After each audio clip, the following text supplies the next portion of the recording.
Hey everyone. How you doing?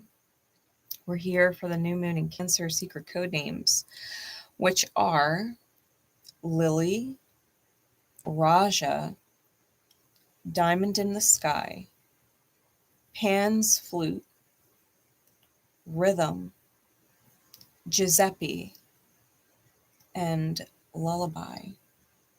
So the timestamps for those secret code names will be in the description and in the comments, so you guys can fast forward to what you like. I did pull a couple cards before going live and just kind of ask Spirit to give me an overall glimpse of the energy with this moon, especially because it's themed the Great Disappearing Act, right? One of the cards is the ocean of life is lavish with its abundance. All my needs and desires are met before I even ask. My good comes from everywhere and everyone and everything, right? There is plenty for everyone, including me. And I thought it was interesting. You know, it's talking about the ocean of life, and this card came out. This card is all about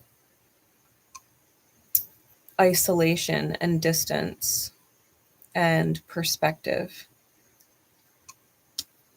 and needing to step away from the current situation in order to see it clearly because you're too intimately or closely involved with whoever or whatever it is. It's become too personal for you, too personal of a mission. And it's affecting your ability to see. You know, all these different pillars or monoliths in the sky. You know, we have the window, we have the door, and we have a portal, and they're all floating in the air.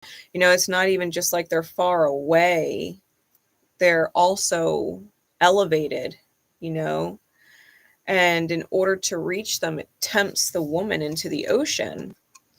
And the ocean, if you were to step into it to achieve, you know, try and achieve reaching these, you would just get pummeled by the waves. There's no way to reach that from the ocean, you know, but to get close to it, the closer you get to it, the further away from reaching it is how it actually feels.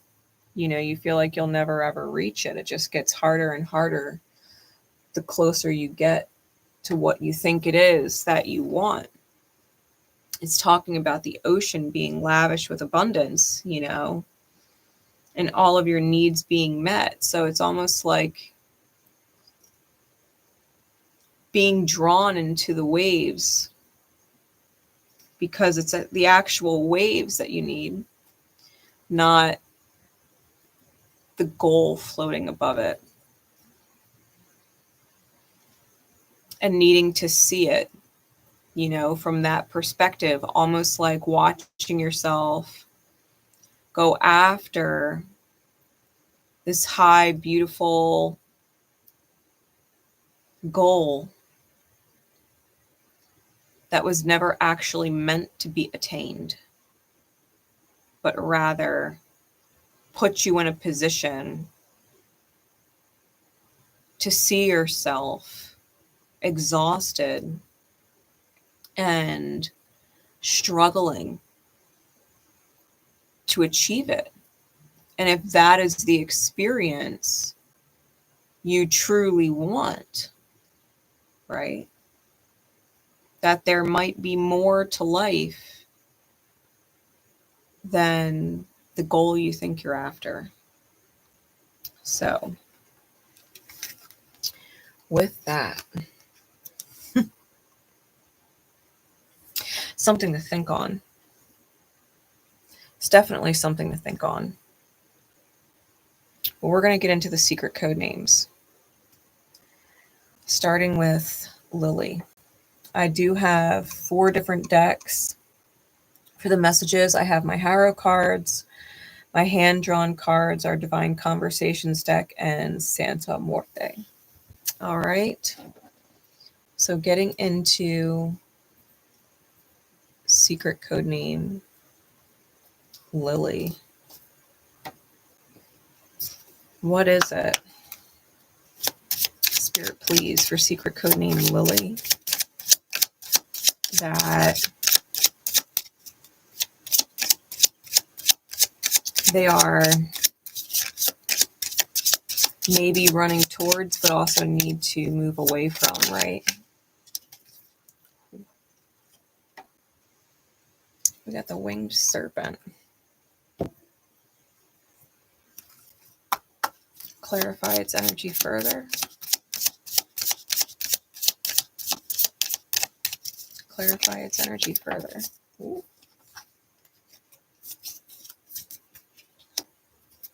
Okay. And what is the divine conversation about it? We got the broken mind card. It's essentially the unhealed empath, where we have our demons right in front of us and we're perceiving it like it's got potential.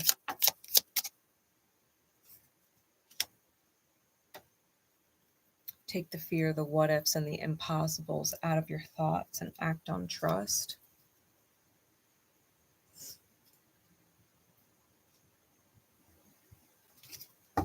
An insight, please.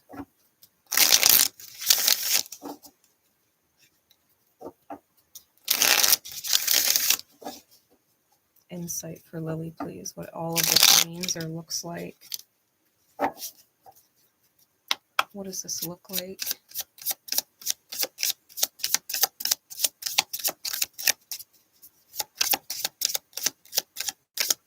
The secret code name Lily and those who are drawn to it.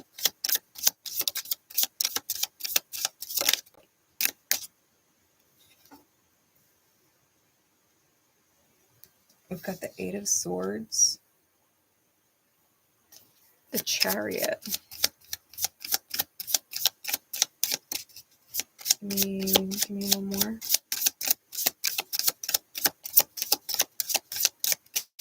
Give me one more. And the Queen of Wands.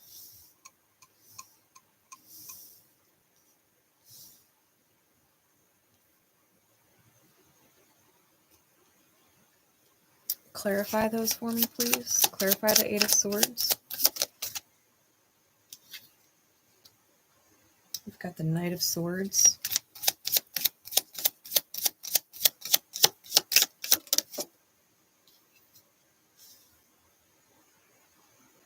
Got the Death card on the Chariot. Clarify the Queen of Wands.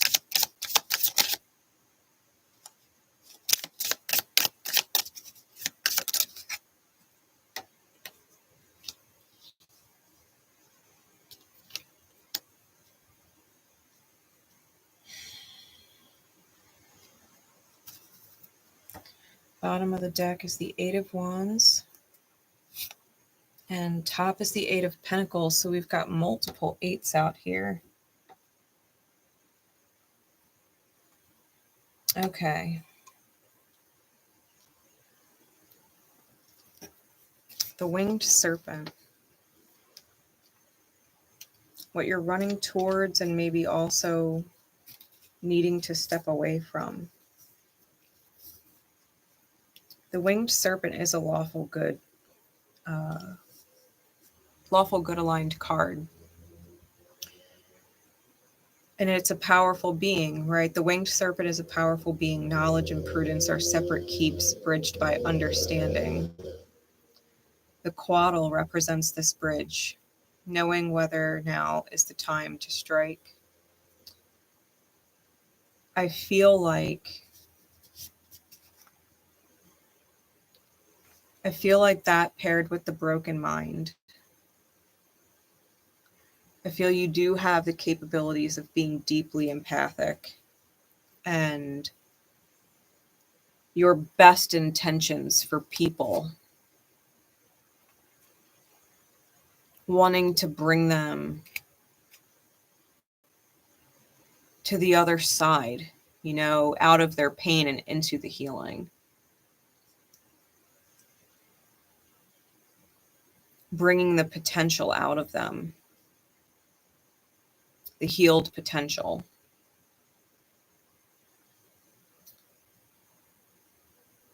It's almost as if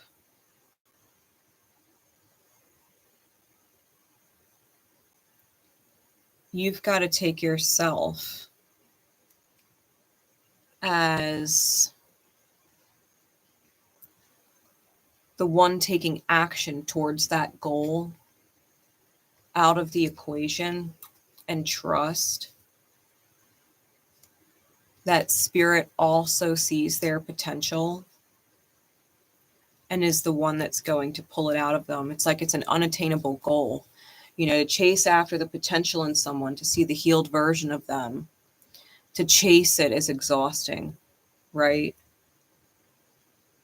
What if you leave? Would you cause more damage? Would it go against what you're trying to achieve? I think that you've put in a lot of energy, a lot of effort with the Eight of Pentacles on top. I think you're capable of it, right? All the things that you're guided to do. And yet you're having a really hard time with the Eight of Swords accepting the truth, right? It's like swallowing it, right? He's literally swallowing a sword.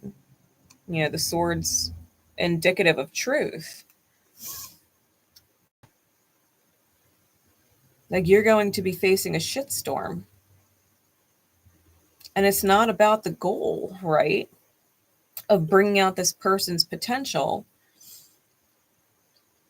It's about facing the storm in your own mind. And maybe realizing your own inability to reach your own potential, right, when you focus on such a task for someone else. The Chariot with the Death card. It's like the divine is moving you forward to transcend this, to almost rebirth your inner child and your ability to nurture yourself, to truly love yourself and see yourself in a light, that you are precious, and worth planning for. We have this beautiful light, the Queen of Wands is holding a candle, and she almost looks like she's calling out for someone trying to find them. Like, look, I have this light. Look, I have this light, I'm calling to you. And then we have the Seven of Pentacles with the Judgment card in reverse, clarifying it.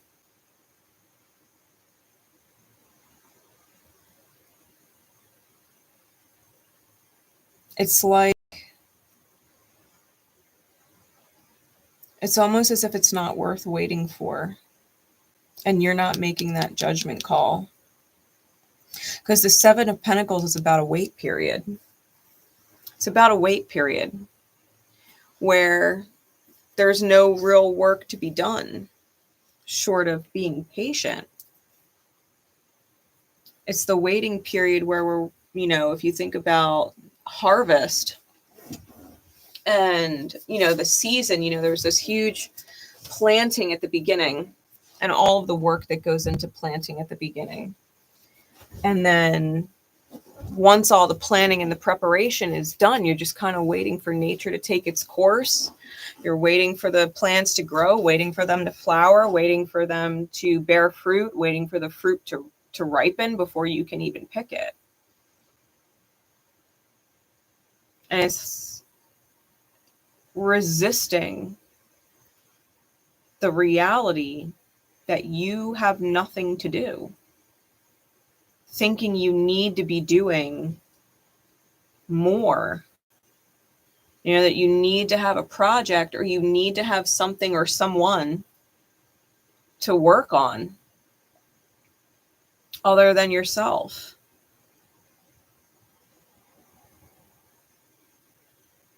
And not really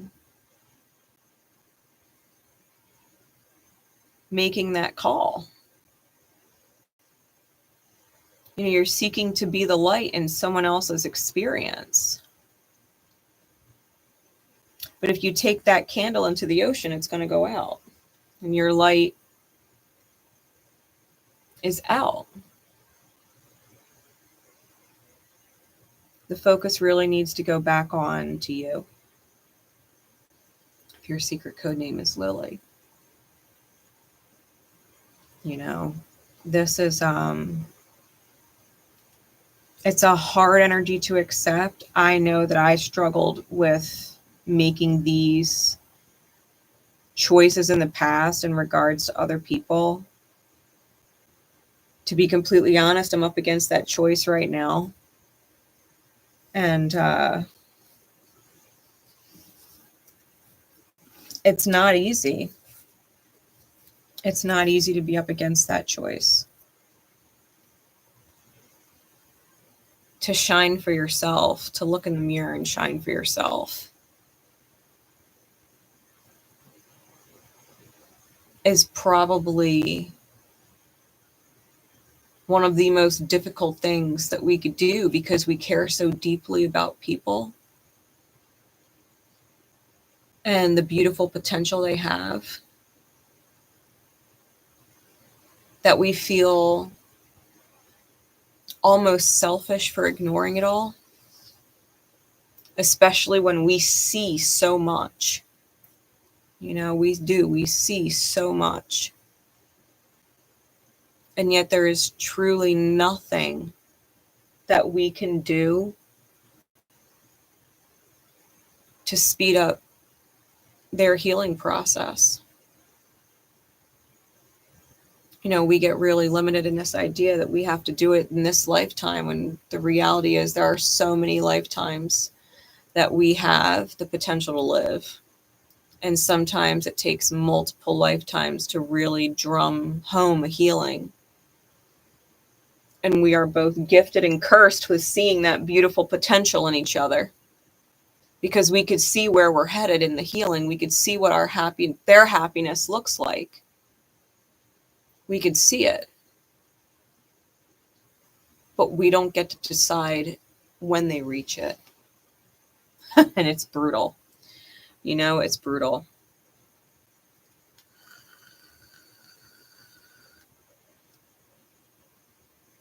I think you might really need to focus your attention away from being the bridge for other people, and maybe just walk across the bridge yourself. You know?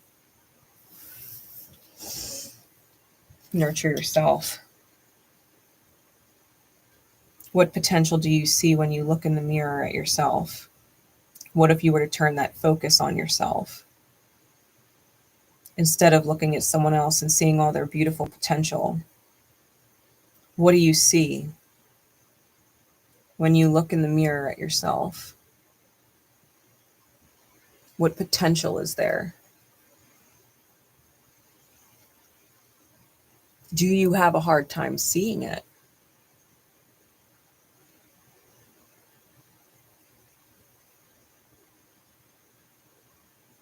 You know?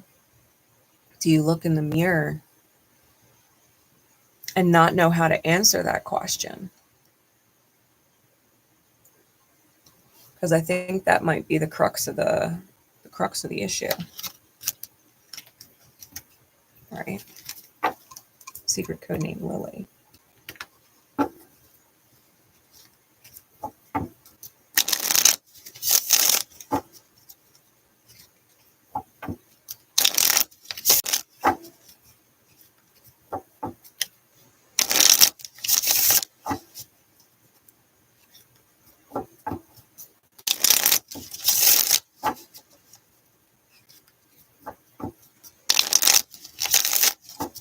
All right. We are going to move forward to secret code name Rajah.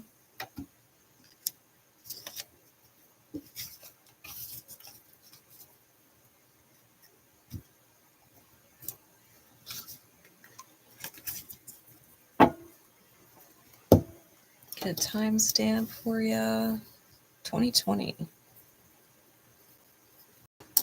All right. Secret code name Rajah.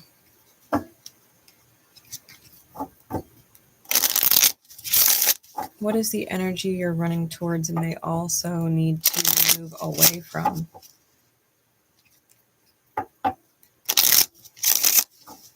What is the energy you are running towards but may also need to run away from? We're not taking chunks. What is it, please, Spirit, for secret code name Rajah? Definitely the tiger from Aladdin. Jasmine's tiger. The uprising.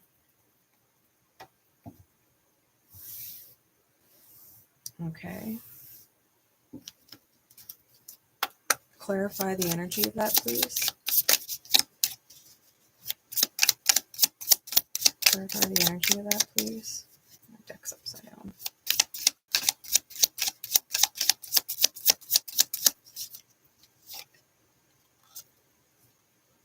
Purity. Purity was flipped up in there. Got the wall. What's the divine conversation being had with it?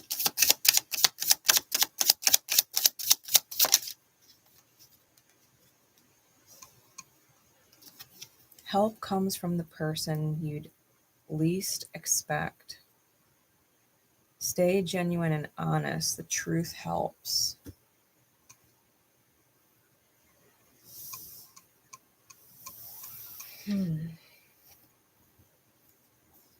The uprising.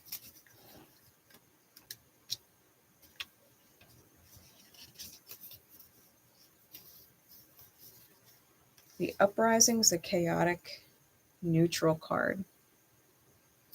And it represents being caught in the clutches of something more powerful than you. It is an overwhelming strength that crushes what comes in contact with it. The crown held high signifies an overthrowing of a leader of some sort.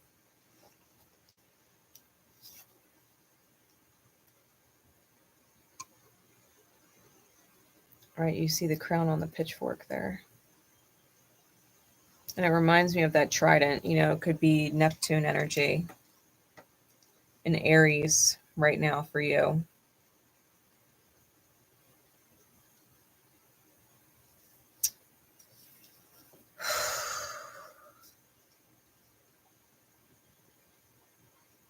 There may be someone, or it can mirror in multiple different facets of your life, you know, and the different people that you interact with directly and indirectly.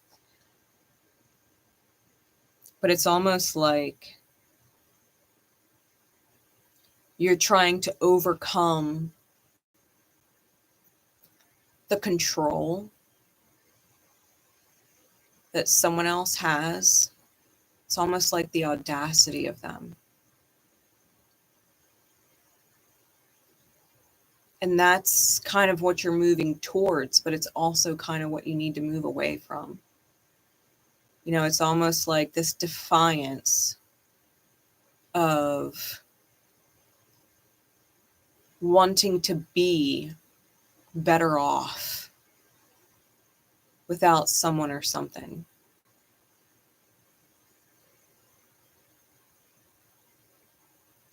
And maybe realizing that it might just be your own ego. It might just be your own ego that's in the way, and that's what you need to purify. You trying to control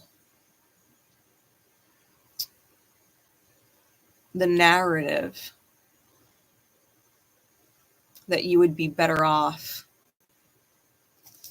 without someone, you know, because that goal of being better off without someone is actually causing you to be worse off.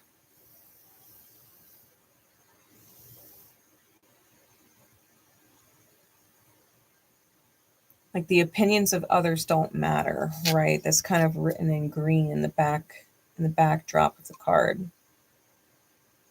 You know, help comes from the last person you'd expect. Stay genuine and honest. The truth helps.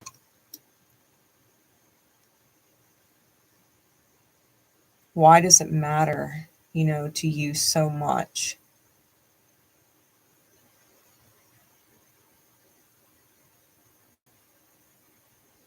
To prove that you're better off without them to yourself.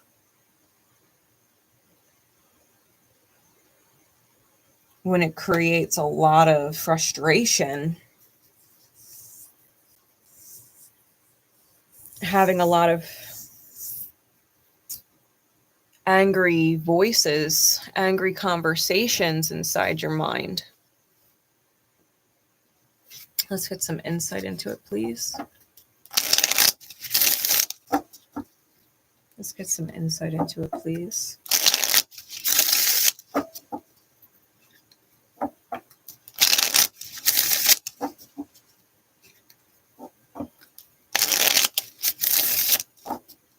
For secret code name Rajah.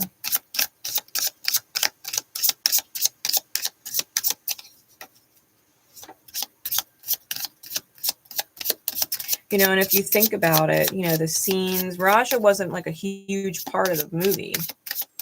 But if you think about the scenes, you know, there's those scenes where Jasmine was upset and wanting to get out of the castle, wanting to leave, and Rajah was just so sad that she felt this need to escape and not be herself. You know, she was defiant and she was going up against her father and the law, and she had Jafar and all of these different people in the mix trying to pull her in a million directions, and she just wanted to leave the castle, only to end up meeting Aladdin and ending up right back in the castle. And where she was once defiant and insisted on not being there, that was her happily ever after home. You know?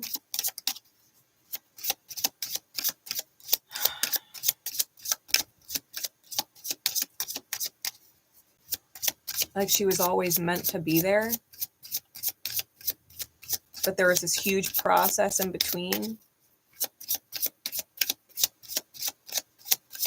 And it's like being sad that someone had to go.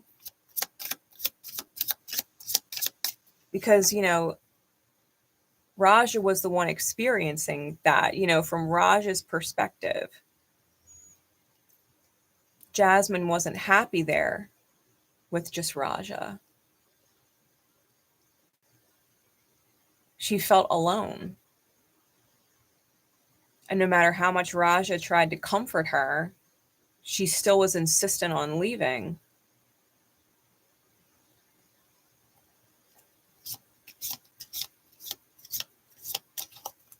And did Jasmine find her way back? Yeah. You know, but in the meantime, Rajah was this kind of forgotten character, right? You don't really see Rajah throughout the movie like that. They're just a character in the background that you know exists but isn't seen. Not being the focus. You know, it's almost like you want to be the focus, or you want to be the most important, that the love you give would be enough to make someone feel better or to make them stay.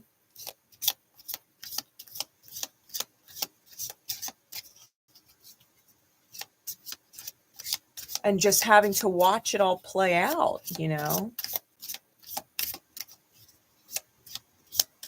The frustration that comes along with that. What is the insight, please, Spirit? Secret code name Rajah.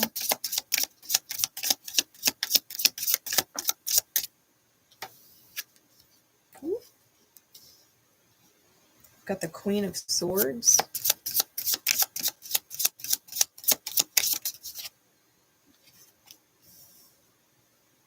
The Moon.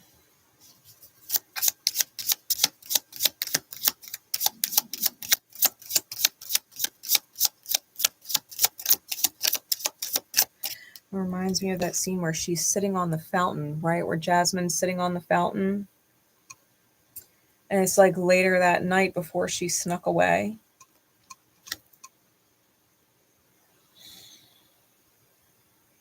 And she's watching the reflection of the moon in the water, and she's looking at herself, but she's the skeleton.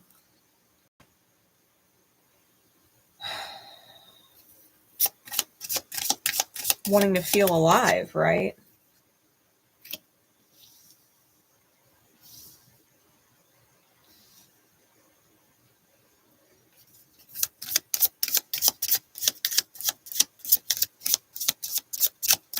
Give me one more. I put that back in my deck upright too, and it came back out in reverse. Judgment. Clarify the Page of Pentacles reverse, please.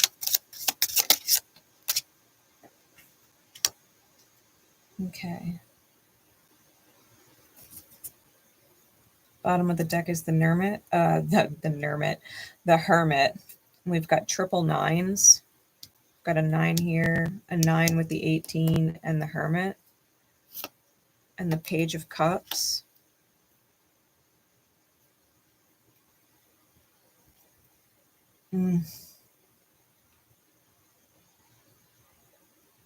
Really, it's like wanting to drink the water, the love, and having this spoon. And the spoon has holes in it, and the water is just leaking out the holes.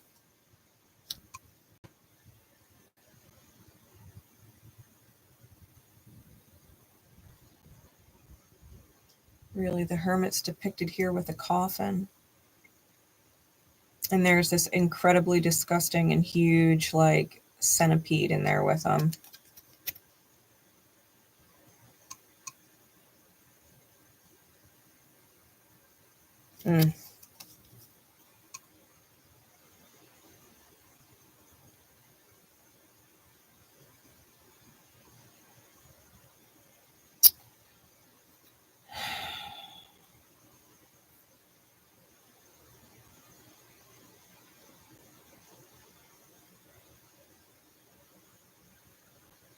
It's like wanting to give love and receive love.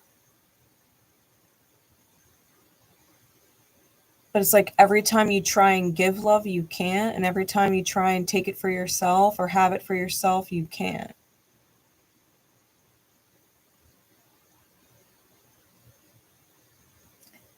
And this Queen of Swords, like she has the sword across the back of her shoulders. And it reminds me of the women who used to, or maybe still do, have those huge wooden beams across their shoulders where there's buckets on either side, right? And they're carrying the buckets of water. And there's no buckets. It's just the weight of the sword on her shoulders. It's the weight of the truth. And the truth is something isn't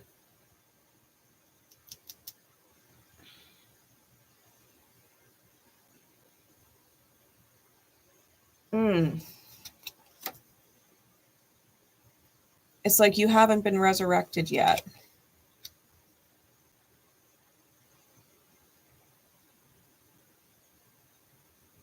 And it's like you want to be free of it all.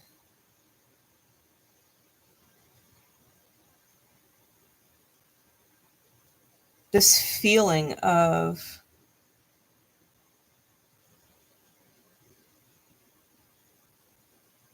it's almost like this feeling of being buried alive.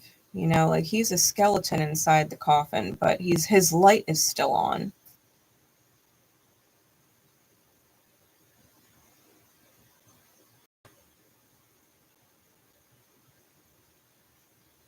The King of Pentacles in the reverse, like you look in the mirror, right? You look in this reflection.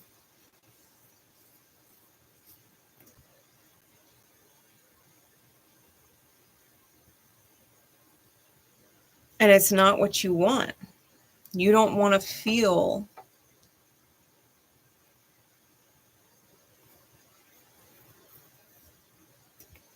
dead inside.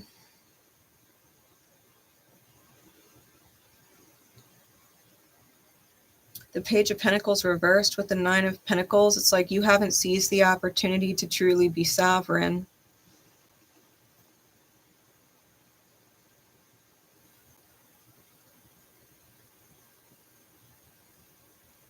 Haven't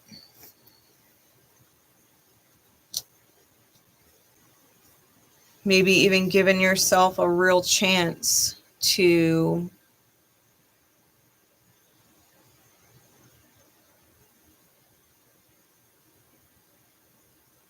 embrace a new manifestation.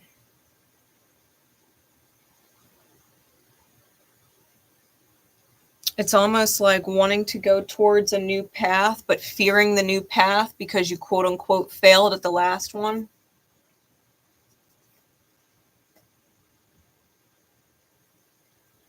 But if you don't choose a new path, wherever you're at,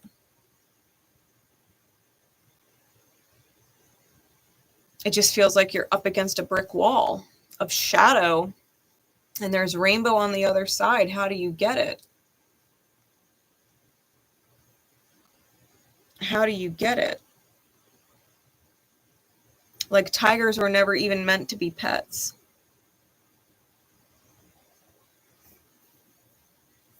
You weren't meant to be somebody's pet.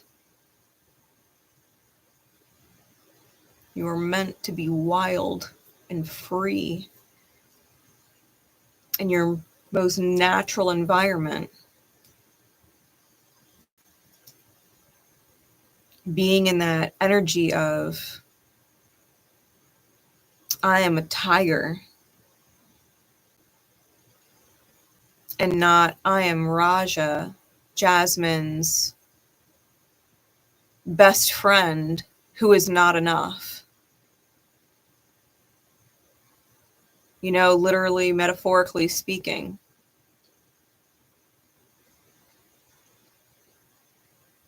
I was never meant to be kept in this castle, right? The mirror that Rajah is seeing, I was never meant to be in this castle. Just like Jasmine is in the mirror expressing how much she hates being here and feels alone, like that's what Rajah is essentially feeling in that castle. Feeling trapped and alone. It's the only tiger there. He can't be with other tigers, his own kind, people who would not have him feel like his presence is not good enough.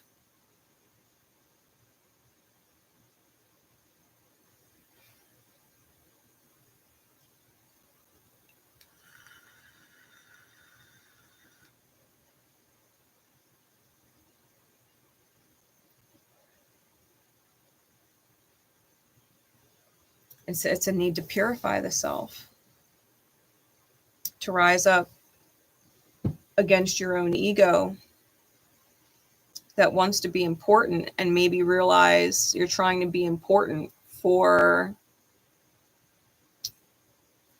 people who would never truly understand you. They're not even your kind.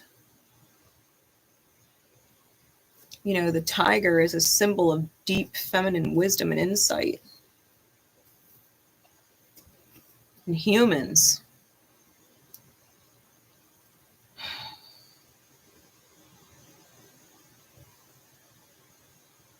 it's like humans are the real beasts.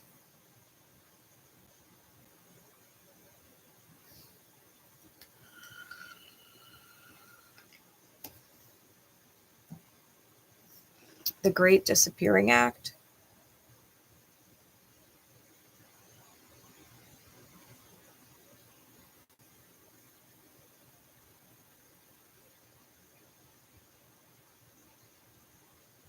It's like, what if Rajah left to prove a point to Jasmine? What if Rajah was so hurt by the act of her leaving, by the realization that she didn't or couldn't be happy with just Rajah. Rajah wasn't the true forever companionship that Jasmine was craving.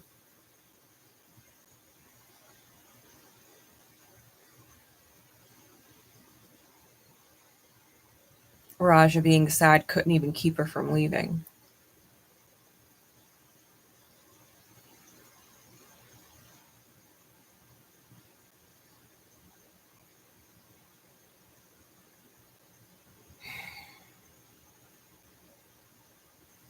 What if the story was different? What if Rajah wasn't trapped in the castle waiting there? What if Rajah scaled the wall himself? I said, I don't ever want to come back to these memories. I don't ever want to come back to this place. I don't ever want to be trapped here in the memory of not being good enough again. Not being enough then.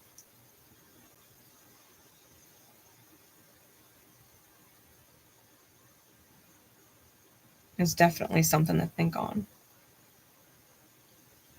Because I think you're missing an opportunity to claim your sovereignty.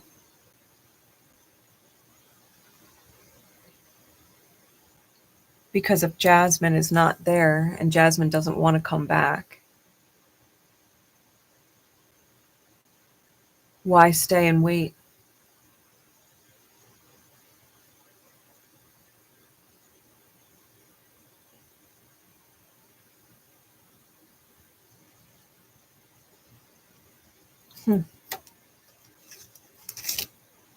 Why stay and wait?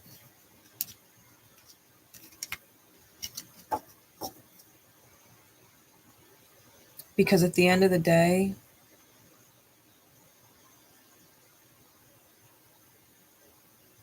Jasmine didn't want to come back. She got brought back by force, by the guards.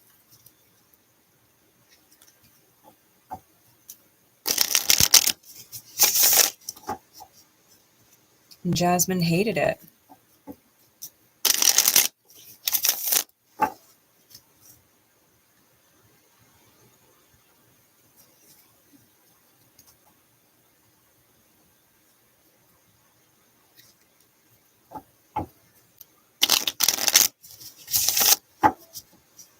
Rajah would have seen her happy with Aladdin, finally happy.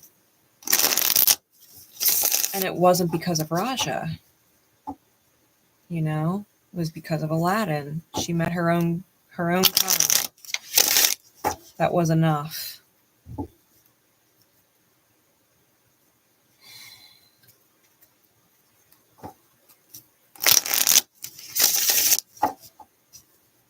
And as much as Rajah loves seeing Jasmine happy, because Rajah obviously loves Jasmine and always wanted her to be happy, there's also that constant reminder that it wasn't because it had nothing to do with Rajah. The happiness has nothing to do with Rajah.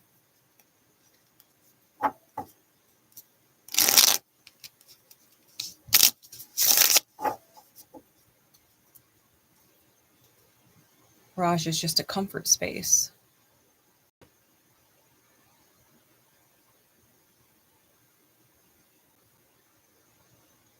Who's out of place.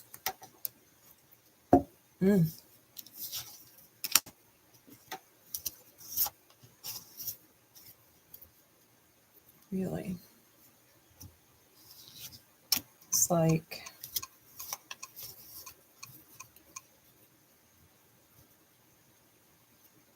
the secret of a broken heart, right?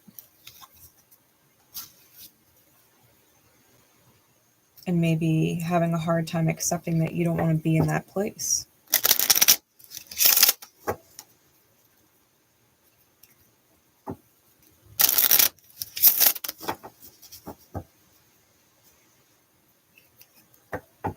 That mental or emotional state, constantly witnessing it, constant memories all around you. Familiar faces, familiar places.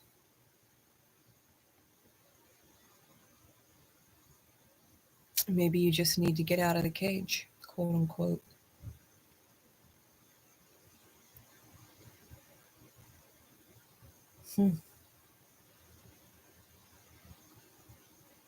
A secret code name Rajah. All right. We're going to move forward to secret code name Diamond in the Sky.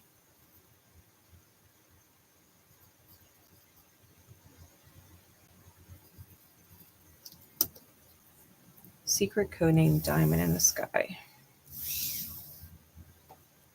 Spirit, what is the energy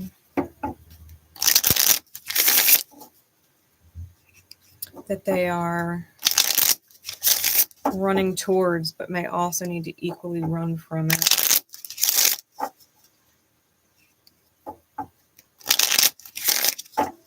What is the energy they're running towards, but may also need to equally move away from?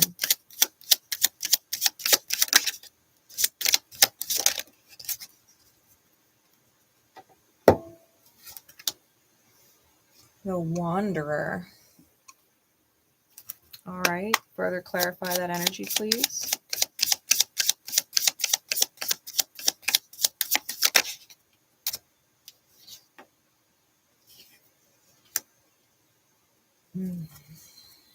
The broken mind. And it's the narcissistic version, where we have good intentioned people right in front of us, but we don't see it.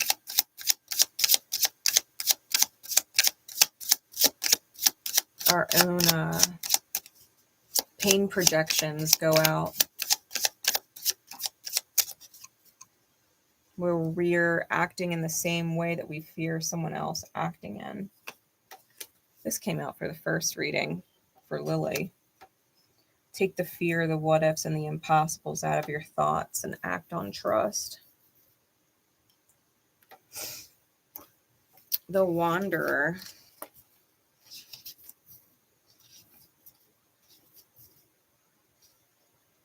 It's a neutral good card. It's Centaur energy, right? So it could be Sag, it could be Chiron energy. I'm always reminded of Chiron with that card. But the Wanderer is a collector. The Centaur appreciates that which others regard as junk or trash. The Wanderer appears to those clever enough to find the true worth in something others ignore or treat as worthless. Right, and this is secret code name Diamond in the Sky.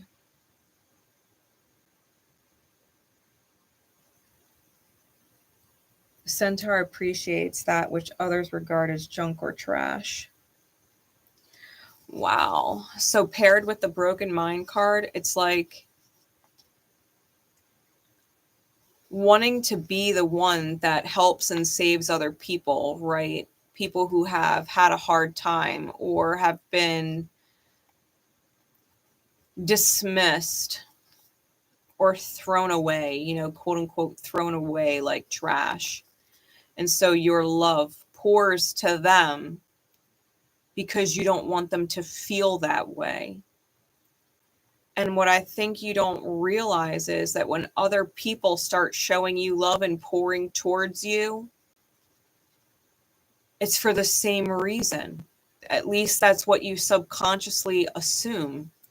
They're loving me and pouring for me because I'm broken, discarded, like trash. And because you do not want to accept that you are broken or worthless, that you've been discarded, treated like trash, you reject their love. Don't treat me like I'm trash. They're just trying to love you. But to you, like, your love comes out for those who have been treated like trash. So when you are receiving love from other people, it's almost like, don't treat me as if I'm trash. Right? The love is being mistaken. Maybe you are just lovable. Maybe you are a diamond in the sky and they see your value.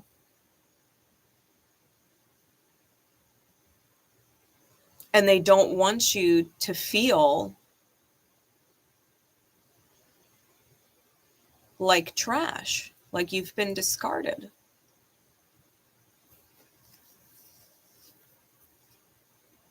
I think you might subconsciously be having a hard time wrapping your head around the fact that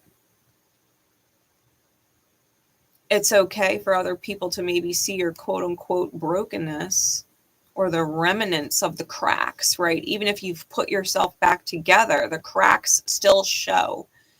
You know, if you break a glass, you could put it back together piece by piece, meticulously if you wanted, but the cracks will still show. Even if the glass was put back together, even if it can be filled with water again, the cracks still show. And there are people that view those cracks as a beautiful reminder and testament of your own strength. Like they want to love you because you've been through so much. And no matter how much you try and hide it, the cracks, people still see the cracks. You're like, I don't have any holes. I don't need to be fixed. And they're like, it's not about me watering you or loving you because you need to be fixed. It's because I see what effort it must have taken to fix yourself. And that deserves honoring. That deserves recognition. Don't pretend like you were never broken. And reject love.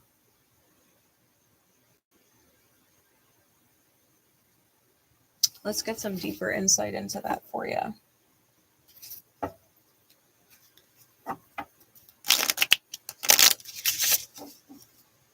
Let's get some deeper insight into that. Secret code name Diamond in the Sky.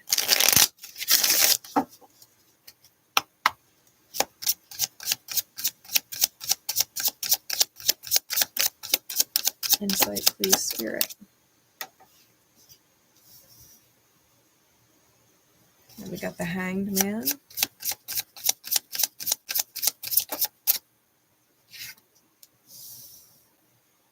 The King of Pentacles.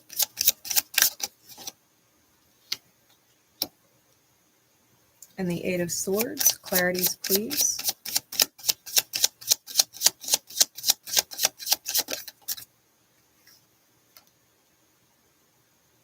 Six of Pentacles on the Hanged Man.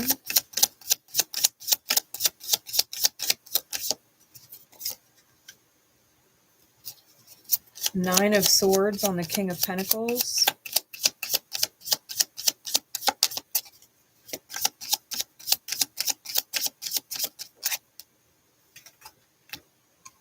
And the Nine of Pentacles on the Eight of Swords. Three of Pentacles on the bottom. And the Two of Swords on top.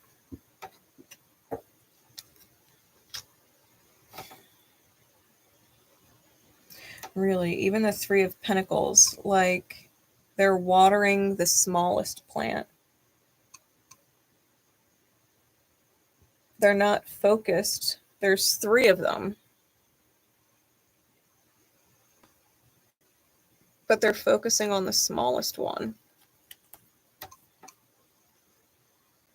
And I think that's what you do. You know, you focus on the smallest plant, you know, because you want it to grow into something beautiful like the others, and the others are ahead of it, you know, so you're not focusing on the other ones. You're focusing on the people that need the attention the most. And that's the hardest thing for you to accept. That when people show you kindness or show you love, it's almost like you acknowledge it as them pointing out your struggles.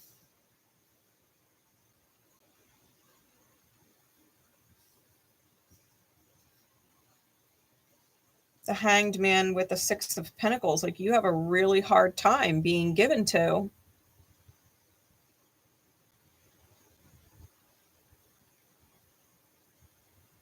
It's like you're hanging your own head on the gallows. Like, you are not attached.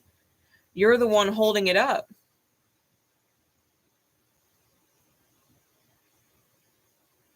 And the clock, you know, time, it's drowning.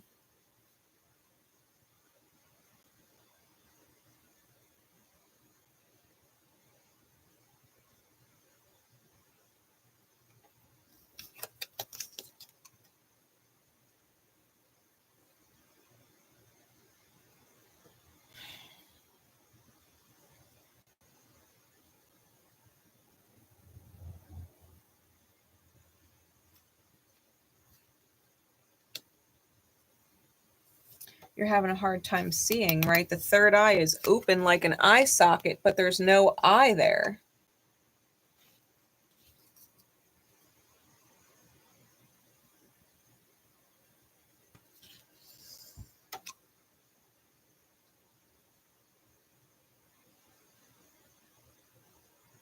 It's almost like you don't want to receive love from other people because you're afraid you're afraid needing love is a weakness.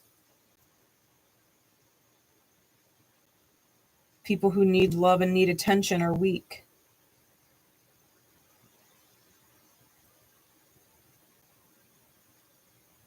And yet you're really struggling in your mind with the manifestation that you are treasure, and yet you're not allowing yourself to be treasured. You're not allowing yourself to be valued, because being valued means you must be weak. Being shown love means you must be weak. You must be damaged. You must be broken. And so you reject it.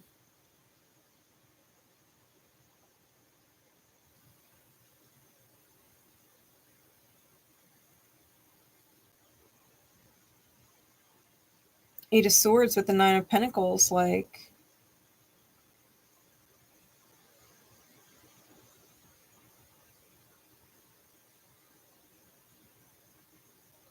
it's almost like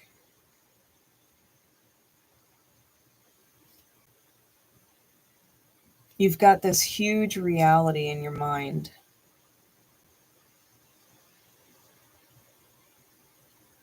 All the swords, right? Aimed at all the truth aimed at your mind, the storm in your mind.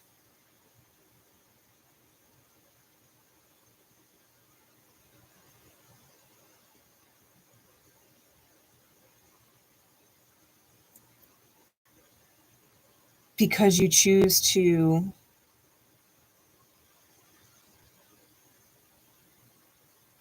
almost stay very isolated.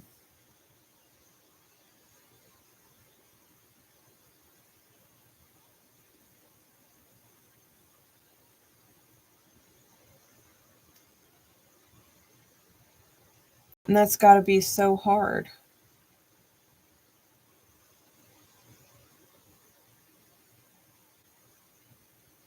That's got to be so hard. 369 might be significant. You might even want to listen to that solfeggio frequency.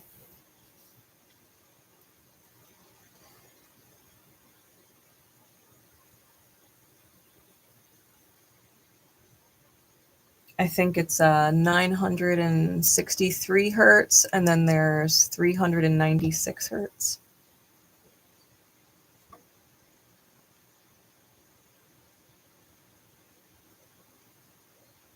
Yeah, you're having a really hard time letting love in, because it's almost like you view it as a weakness. And then God forbid, you know, they only love you because you're broken, and then if you fix yourself, the love goes away because they can't, quote unquote, work on you anymore.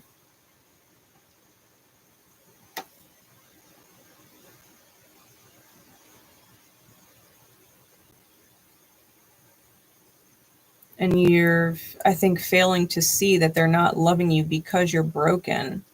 They're loving you because they saw how broken you once were, and that you've put yourself back together. And they're honoring that. Like, you've got to trust that that might feel impossible, but what if?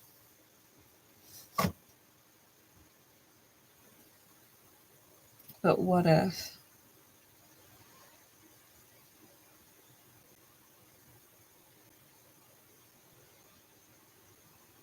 Definitely something to ponder on.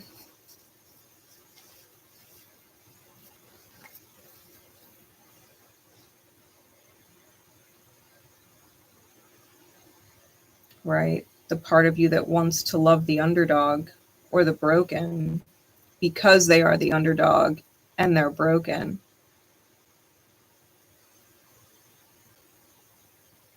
And having a really hard time accepting that that is not the only reason why people love.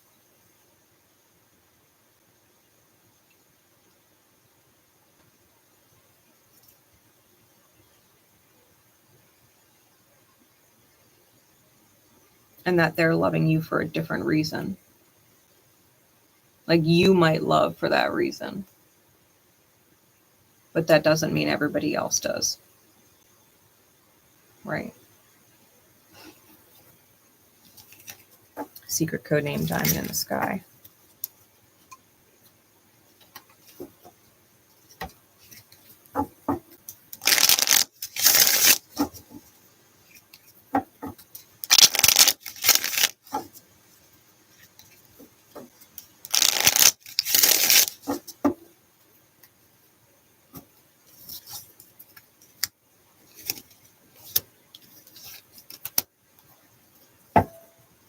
Okay.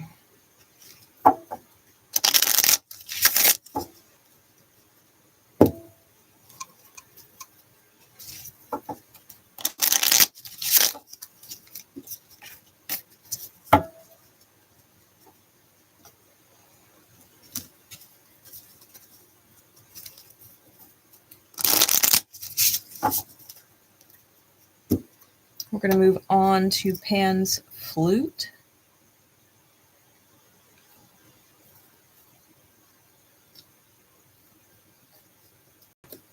All right, so secret code name Pan's Flute also has 3 yes or no pendulum questions.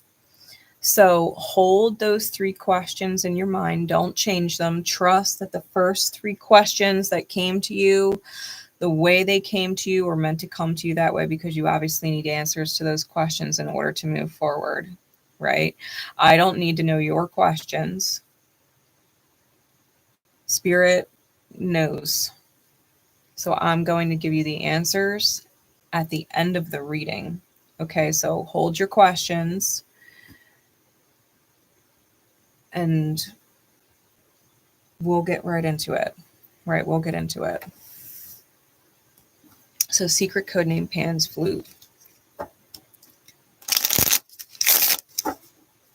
Spirit, please.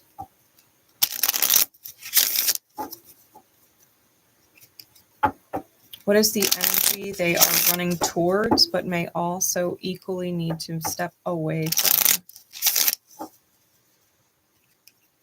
What is the energy they are running towards, also need to step away from?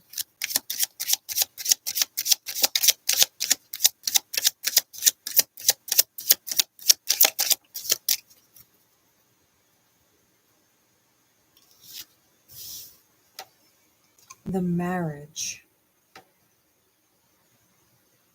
Okay. Further clarify that energy, please.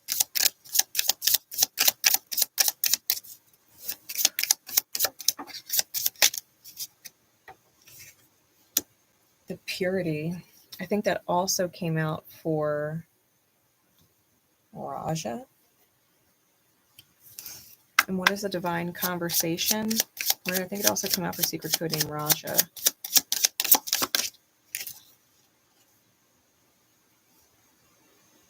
They mean well, but they are wounded. Keep taking their guidance and you are only wounding yourself.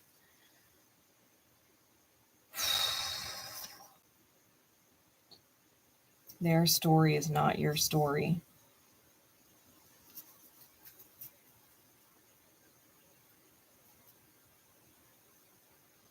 Oh, that's purifying yourself from your parents' wounds or trauma.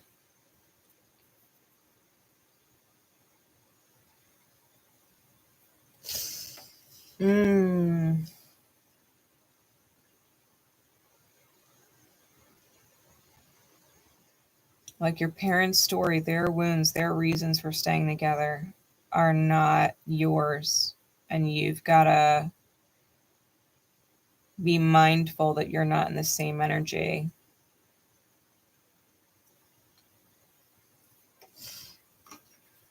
The marriage card.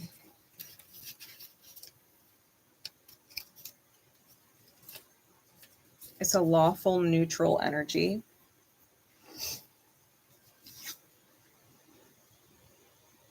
Okay. It says the marriage can be a union of people, ideas, kingdoms, or other distinct things. The progeny of the salamander and the water weird shows that a union might bring forth new power from both parties, or it might be a ruinous joining of that which should have never been united. Once wedded, the two cannot be parted. This is a card of permanent change.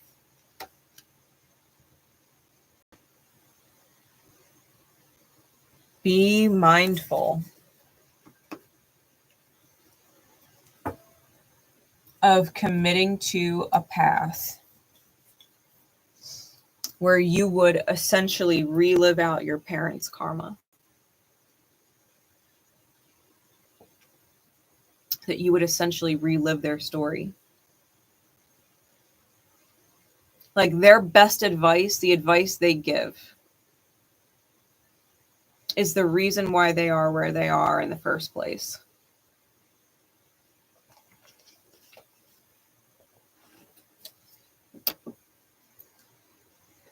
And as much as they might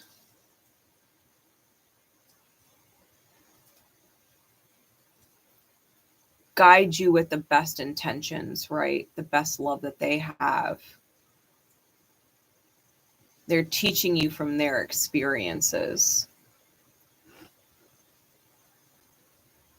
But their experiences are not necessarily yours. And your choices are not the same as the ones they made.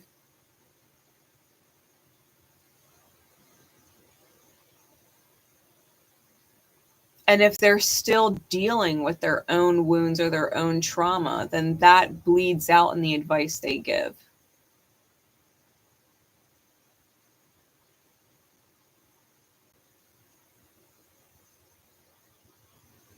And I think that's a good reminder when taking advice from anyone.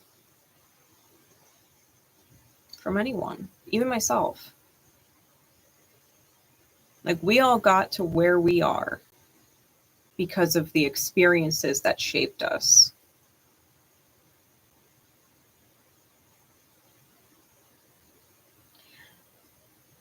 And just because people try and validate to themselves why the choices they made that are currently bringing them pain were the right choices to make, doesn't mean you should be doing the same. Validating the choices that you're making despite the pain that you're feeling surrounding those choices.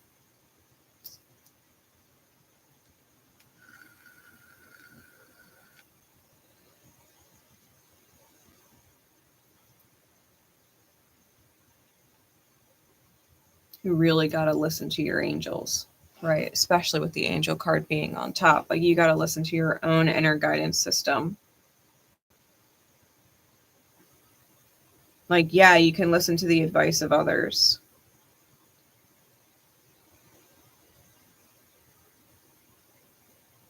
The guidance and understand, maybe try and understand why they are guiding you the way they're guiding you. And then almost receive a different download of guidance based off of that realization.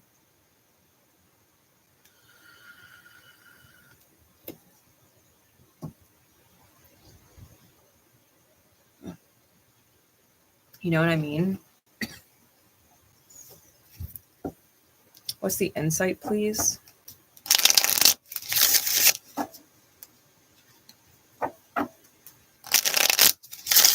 What's the insight, please? For secret code named Pan's Flute.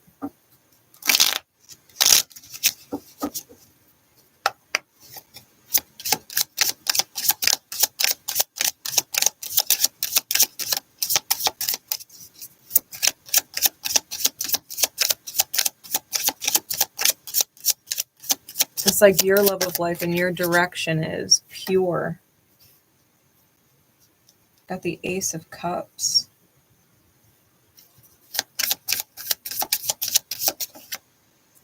Spirit's trying to water you through the storm.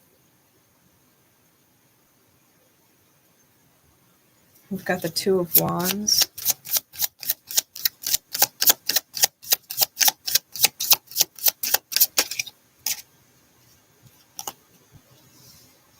And the Hanged Man. Really, 1, 2, 3, 1, 2, 1, 2. Clarities, please.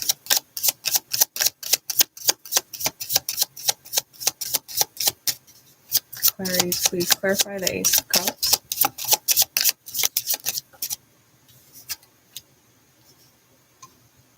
King of Swords.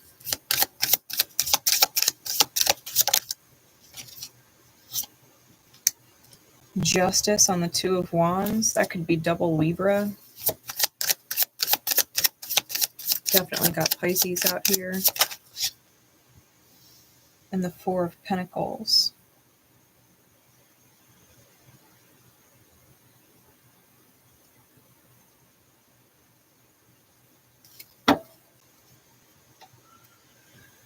Bottom of the deck is the Five of Pentacles. Top is the Sun.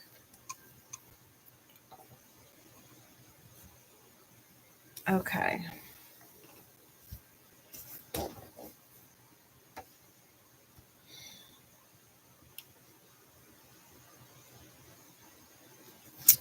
Really, this Sun card.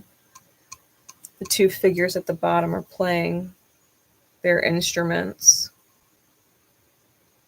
in the light of the sun. The Five of Pentacles is a fear of poverty, a fear of being alone or cut off financially.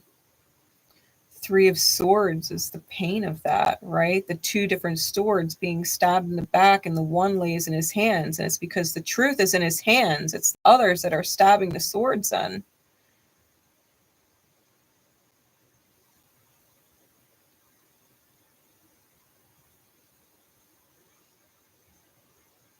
The Ace of Cups, when the universe overflows to us, is acknowledging the truth of our own balance, right? The high perspective.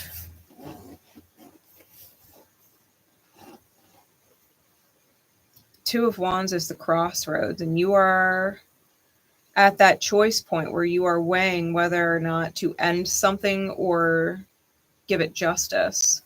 You know, this Justice card, in one hand, they're holding the scales up, and in the other hand, they're holding the scythe.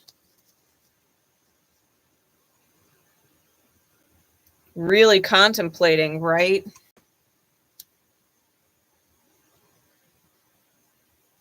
Do I end something or do it justice?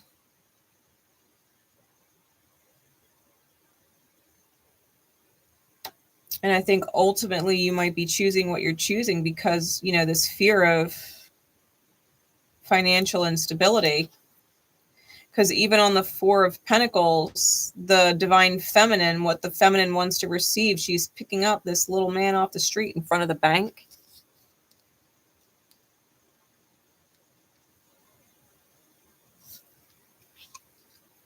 So you got to figure out what you're choosing. Are you doing what you're doing because money is the most important? Or are you doing what you're doing because your light is the most important? It's the fear of poverty or the lack mentality that's driving your crossroad stagnation.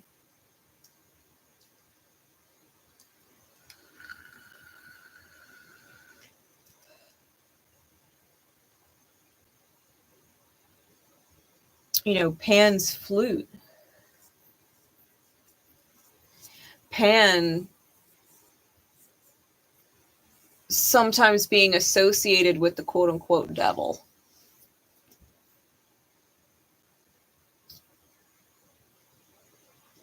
It's almost as if you're being distracted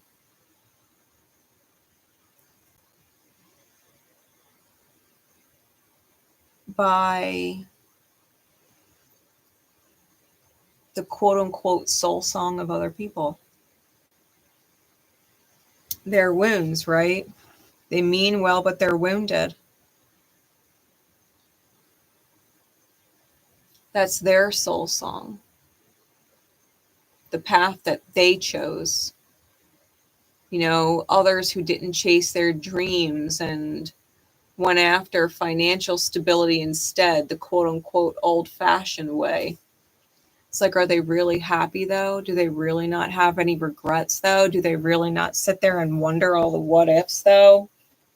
You know?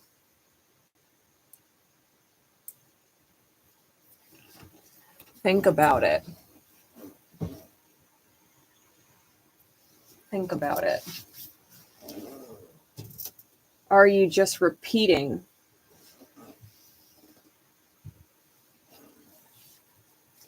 because that's what you've been taught?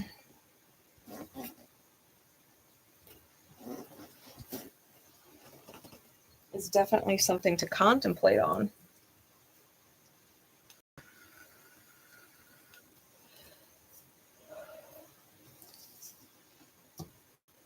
It's definitely something to contemplate on. Secret code name Pan's Flute. Let's get into your 3 questions. Archangel Michael. I know it's going to be hard to see this angle with the pendulum, but we'll see. You guys might be able to see it anyway.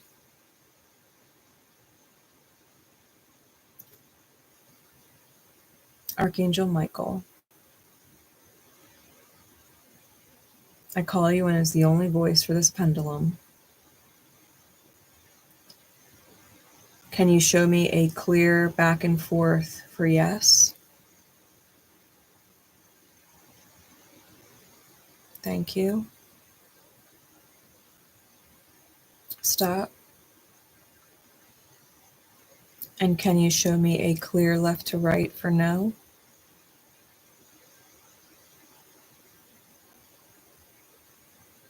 Thank you.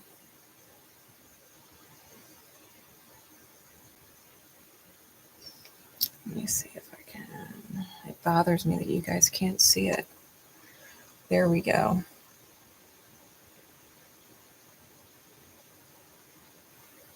And can you show me a counterclockwise circle if they already know the answer?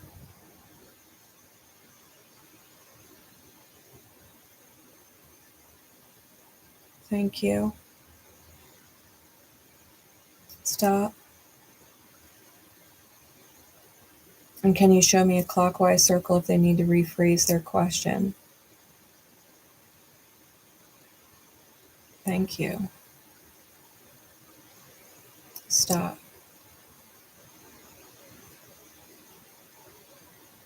For the first question, what is the answer to their first question?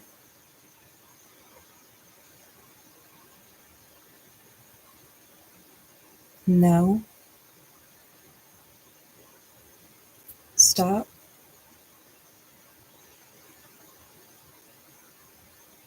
What is the answer to their second question?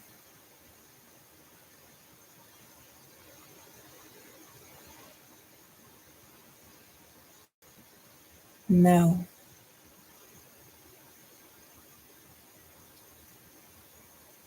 Stop.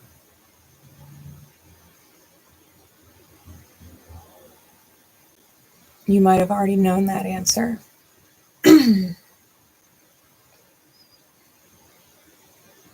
And what is the answer to the third question?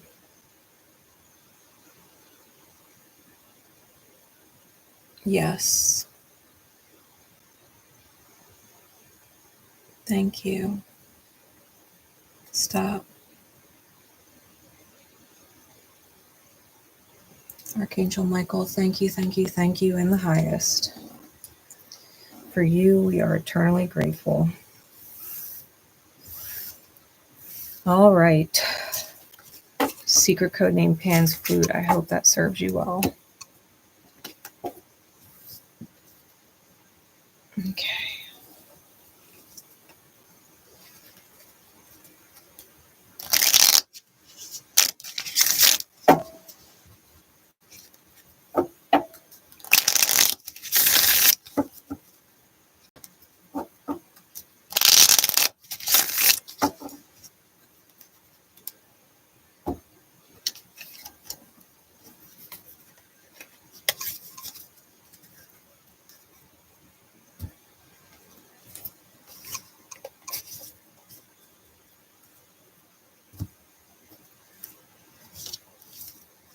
All right.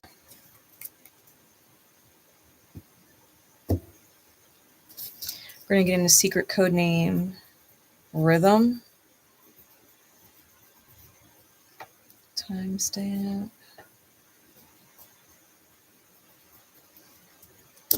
All right.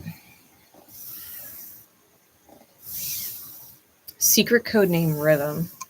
And it's interesting because I definitely did hear like this kind of melodic, like 70s type groove.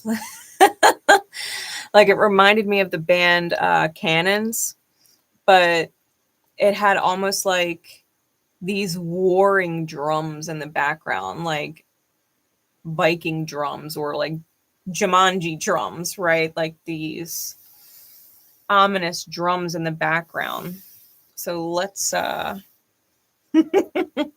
let's see what this is all about. Spirit, please, what is the energy they are running towards and may also need to equally move away from?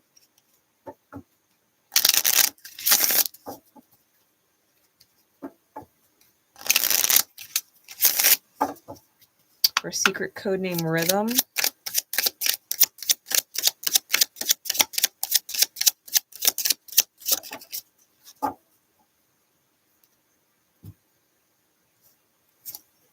We've got the Liar.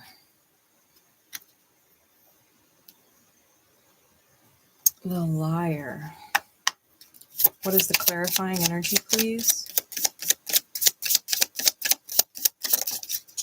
Woo-hoo-hoo. The Demon.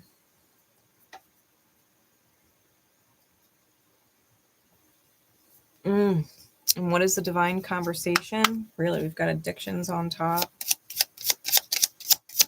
What is the divine conversation to be had with this energy?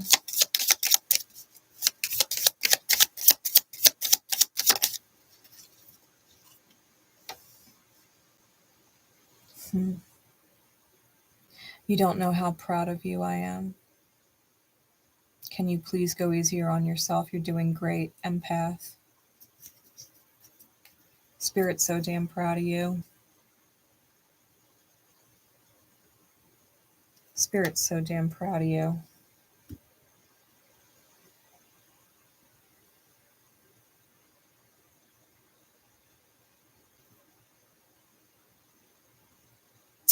The Liar.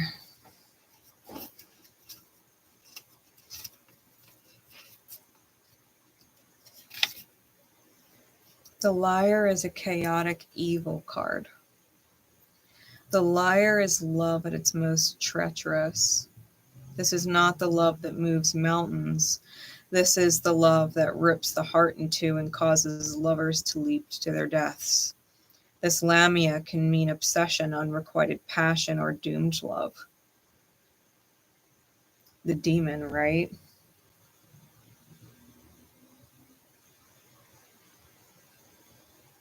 Like they were supposed to love, they were supposed to honor, they were supposed to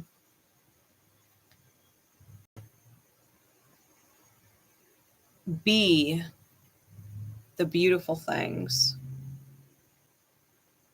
And yet, absolute treachery, right? The kind of individual who would put such strain and stress on quote unquote lovers that it would leave them with nothing.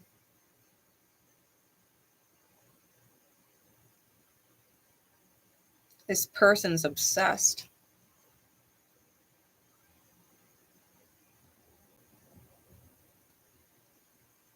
Because something didn't work out and because they probably were in the crux of something doomed from the beginning. You know, because they are dealing with their demons.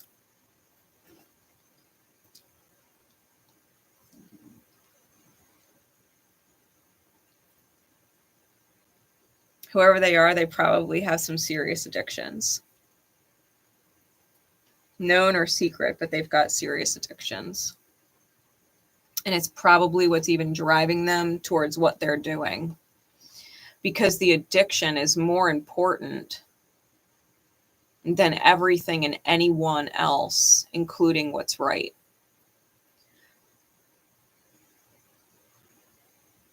It's almost as if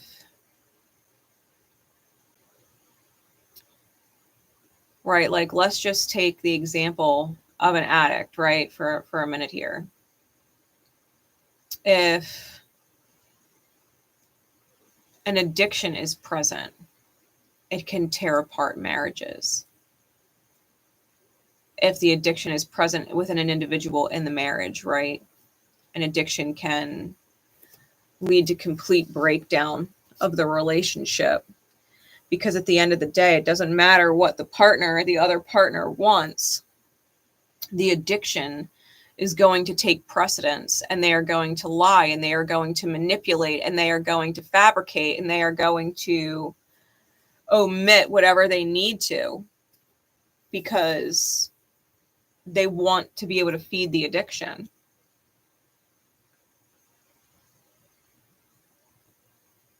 Like someone, like a child, right? When you have a child who's an addict with parents who are not addicts, the child will lie, deceive, manipulate, sneak around their parents, abuse their parents, because the addiction is taking precedence until they defeat the addiction. And in the meantime, everybody who is dealing with them is dealing with the fact that their addiction is the most important thing in their world and their mind and their body. And that there is nothing they can do to fight that demon. I think you're dealing with someone who is willing to do whatever it takes because they're being driven by an addiction. Whether that is an addiction to a literal substance, an addiction to a person, an addiction to a fantasy, whatever their obsession is, there is an addiction driving it. There's an addiction driving it. You know, like it doesn't have to be like, you know, drugs or alcohol. They could be addicted to a person and doing whatever it takes to please this person, whatever this person says, because they want to be with this person so bad, they would be willing to jeopardize their integrity, what they know is right in soul, to obtain it. Does that make sense? So Spirit's really proud of you, right? Spirit's really proud of you because you are definitely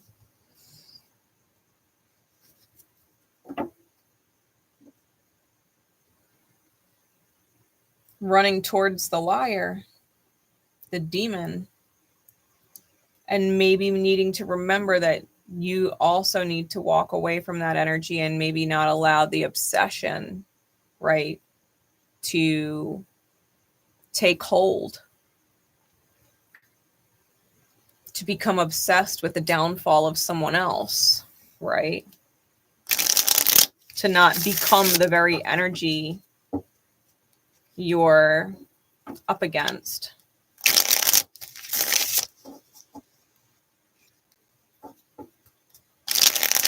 Insight, please.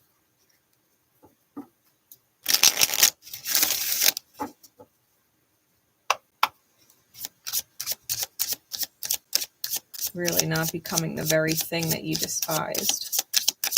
That is the battle.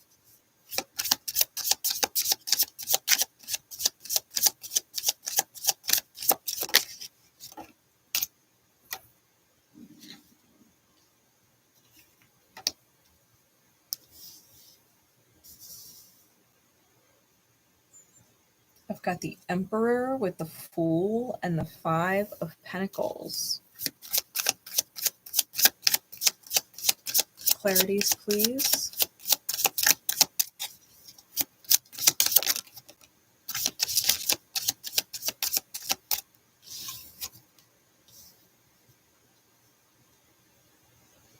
Judgment on the Emperor, Scorpio and Aries.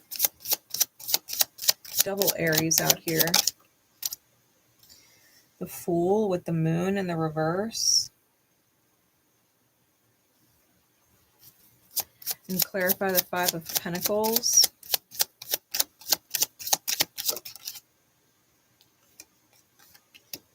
The Ten of Cups.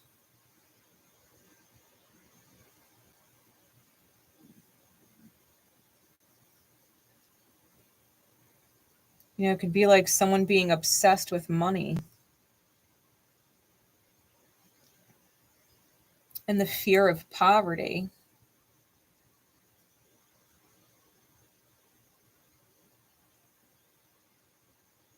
And you've got to be careful that you're not diving into the same vibration, because that vibration is not yours, that's theirs. You can't fear poverty. It's about the Ten of Cups, right? It's about the love. It's about the joy. It's about the home.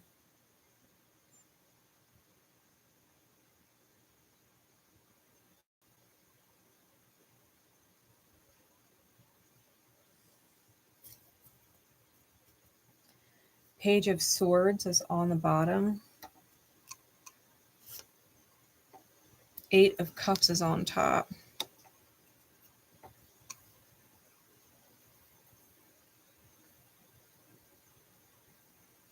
Really, we've got this figure here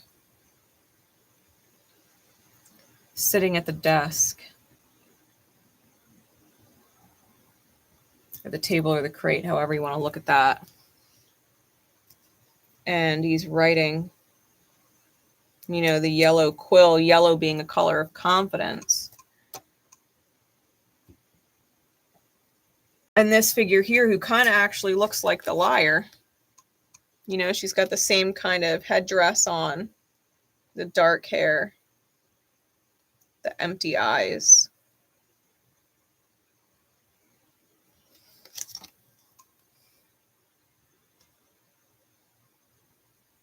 They even got the same color eyeliner around.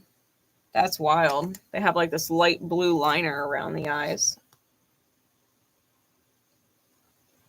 That's the same person. It's like someone's dead inside. Like whoever this individual is, they're dead inside. And I think the person is trying, right? The bullshit word. They're trying to bring you down into their energy where you would live and feel dead inside. And it's like not submitting, right? The Emperor with the Judgment card, like, hell hath no fury, like the fucking Emperor in this deck. You know, he's got what is similar to a papal staff with a GUN. Like, go ahead and try and take my faith from me. I'm the masculine, right? High masculine energy. And it's interesting because we do have the addiction card down here. And I've got like pot leaf on the card up there. And I never noticed it before, but it looks like pot leaves in the background here. Right? Multiple different leaves on the card. They definitely have an addiction, and the Emperor is guarding it. Like, I have exactly what you want.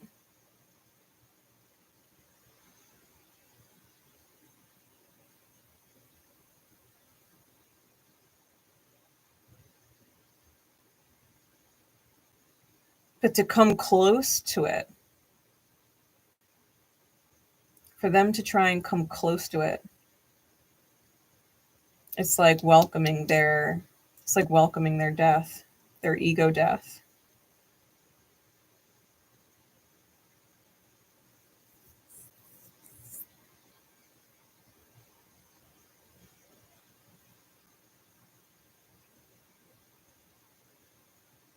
Like spirit's moving you forward with the Fool. And you might not know the direction entirely. But I do think it's clear and not clouded or fogged. I do think you are well aware of the truth when it meets your ears.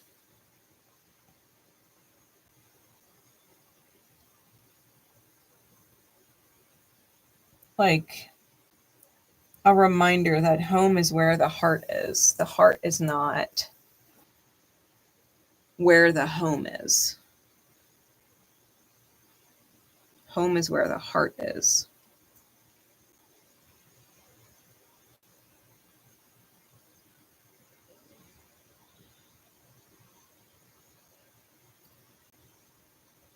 There may be certain things that you need to let yourself feel emotionally. Almost like letting the tears out.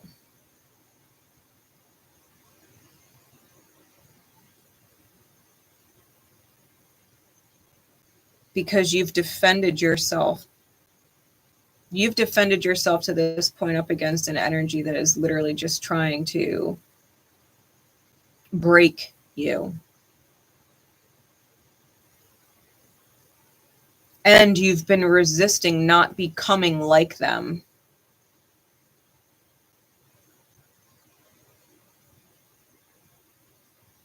You know, from another perspective, if the Emperor was to be the controlling nature of this person, right, that they're trying to create this obsession to become your addiction. It's like they're just one person, but you've got a whole divine army with you, a whole family, a soul family. Like you've got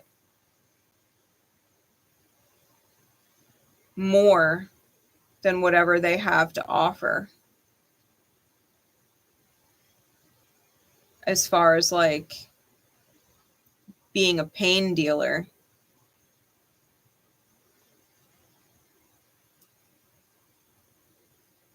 That's definitely what they are.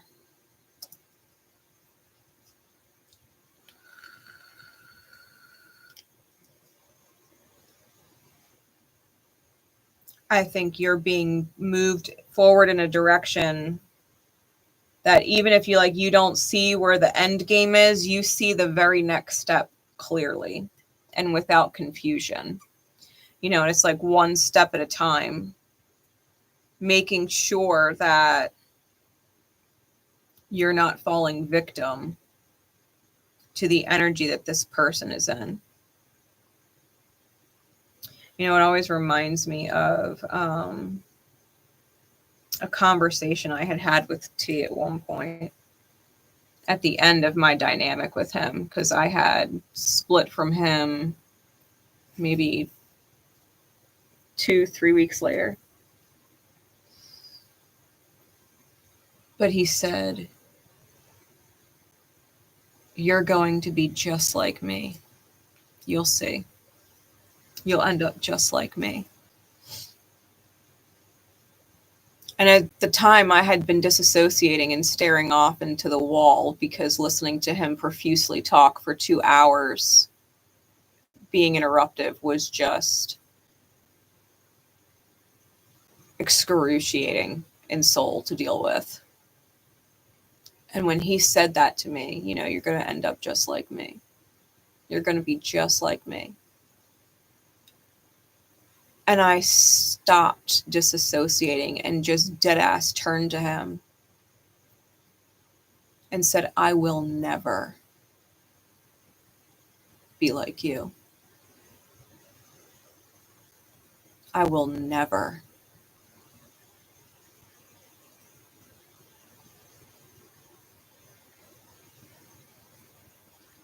And I knew right then and there,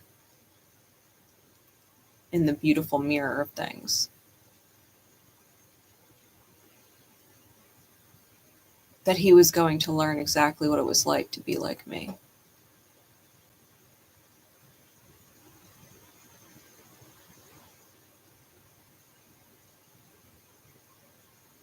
And that I understood his defiance. And that he never wanted to change.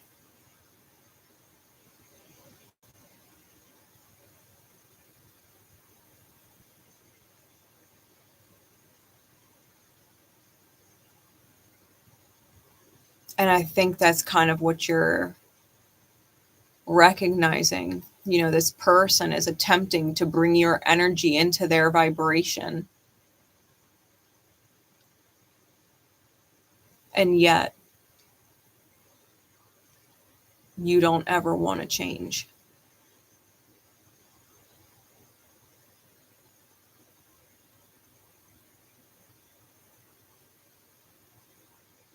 I think you can understand them differently because you see differently, right? Being privy to the constant mirrors that are going on.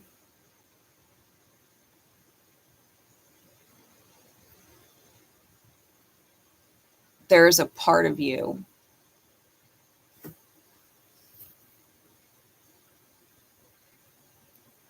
that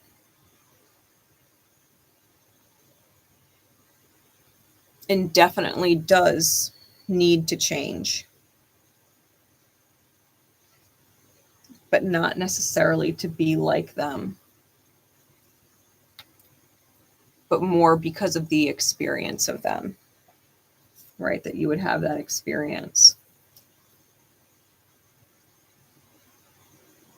and allow it to empower you differently.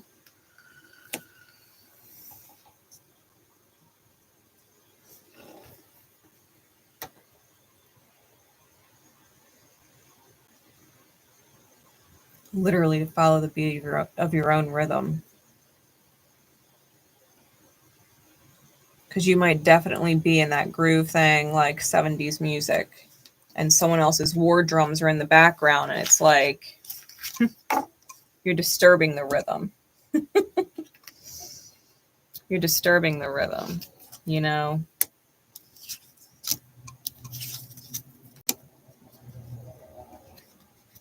And just wanting to enjoy your own music. Just wanting to enjoy your own music without their war drums being in the background.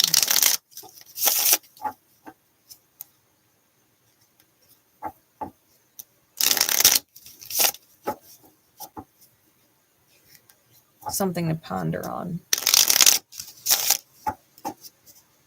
Secret code name rhythm. All right.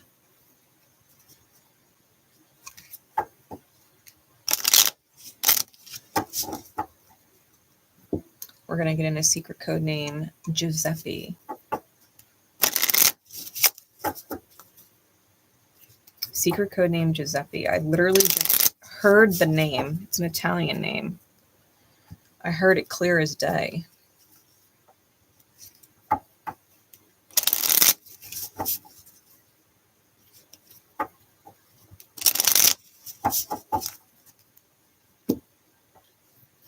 Timestamp for Giuseppe. Let's see.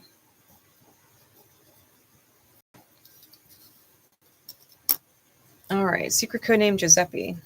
I believe it is the Italian name for Joseph.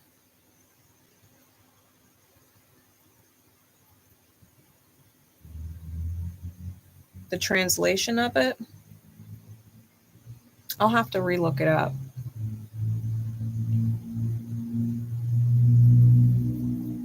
But yeah, I heard it clear as day.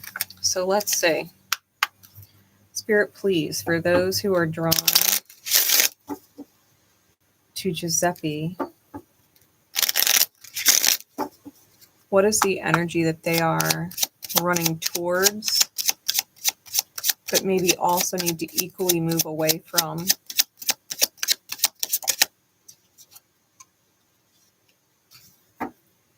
The Demon's Lantern.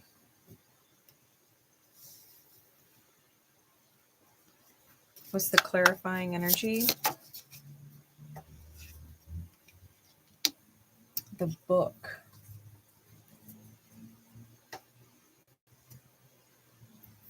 With the Black Swan on top. What is the Divine Conversation, please? With these cards, what is the Divine Conversation?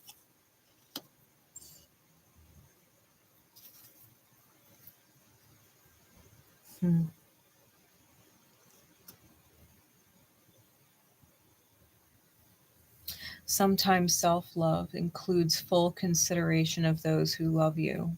And by sometimes, I mean all the time. Invest. Commit to not being abandoned.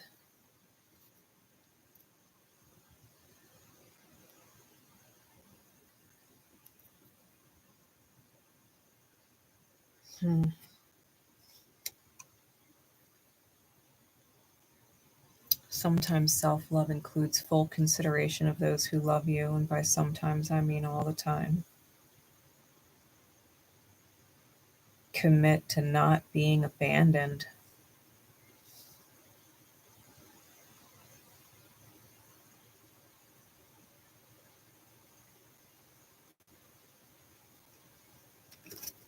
The Demon's Lantern.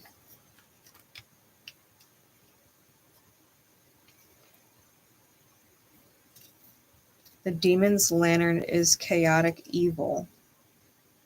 It is the card of traps and tricks, sleight of hand and sleight of mind.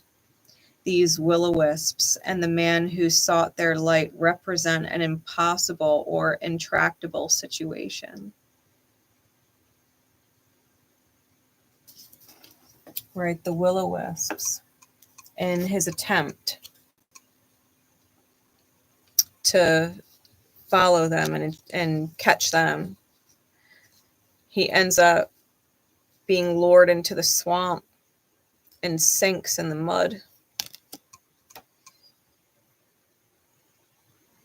And never actually gets to obtain the lights, and the lights are not helping him out of the mud.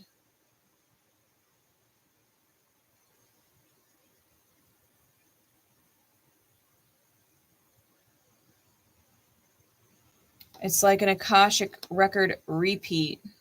I feel like it's a repeat.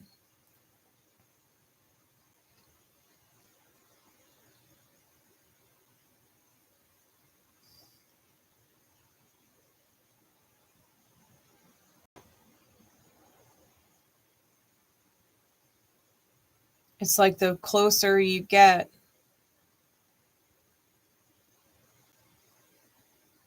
or the closer you try and get to the light of other people acknowledging you, acknowledging your love of them, that you see their beauty, right? And just want to cherish their beauty.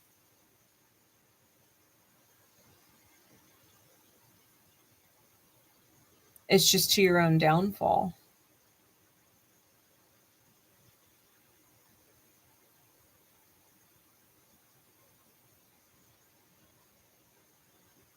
What about the people who love you that you left behind chasing the lights? The lights that aren't even coming to save you when you need it.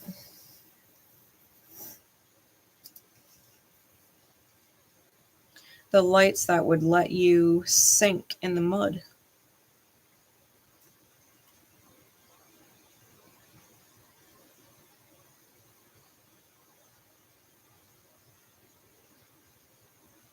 Like, it's lovely to see the beauty in other people and want to hold it close. To be able to see their beauty every day. To have it.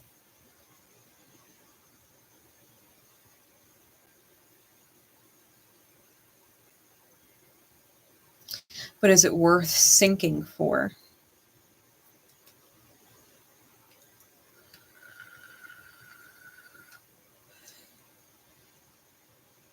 Is it worth sinking for?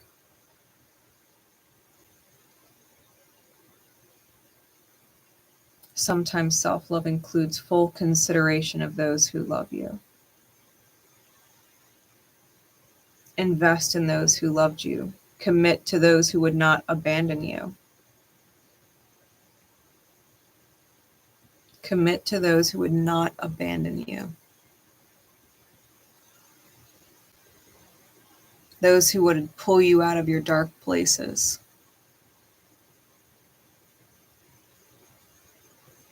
Who are capable of pulling you out.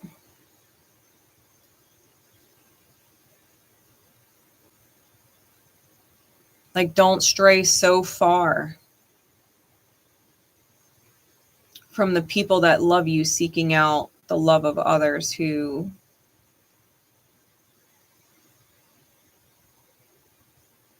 don't want to be a permanent light in your life. They don't want to be admired by you. They don't want to be valued. They don't want to be beautiful in your eyes every day.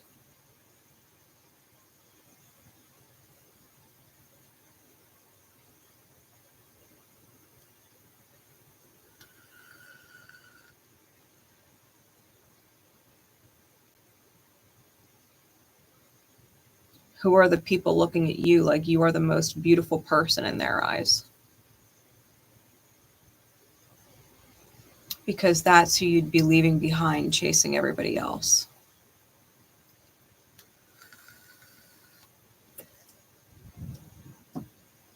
You know, like, you're the black swan. You are mesmerizing.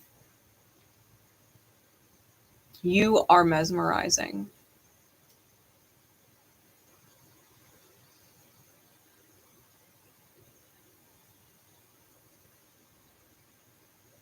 It doesn't matter. These other people. The other people don't matter. What's the insight, please?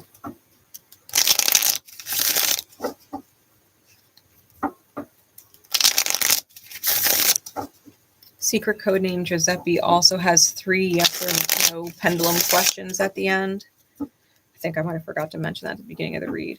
So if you are guided to secret code name Giuseppe, make sure you have your 3 yes or no questions ready. Don't double guess or second guess your questions or how you asked. Just trust that those are the answers that you need to the questions that you have, and that you'll be able to best move forward with the answers to those questions. All right, and I will ask my Archangel Michael Pendulum at the end.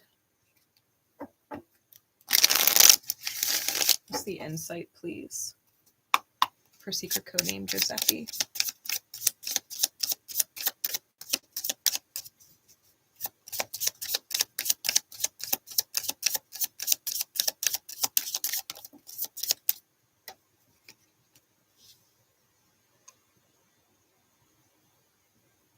I got the 6 of Wands in reverse, the Judgment card in reverse.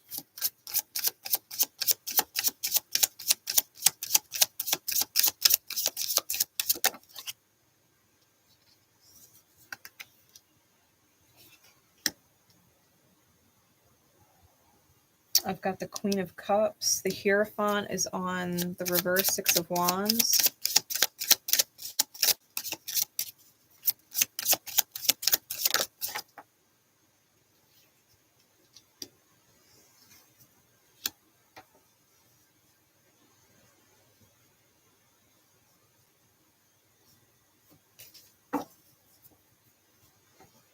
Bottom of the deck is the Six of Swords. Top is the Knight of Pentacles.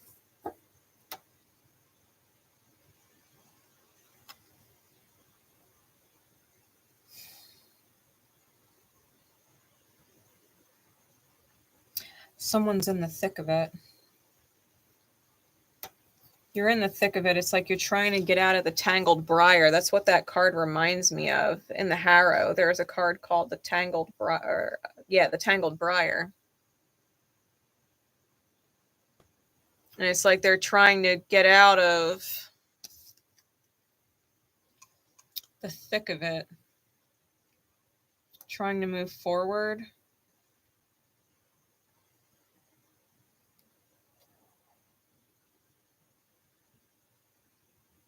And inside the boat, there's a bunch of skeletons all in the same position, laying with a sword.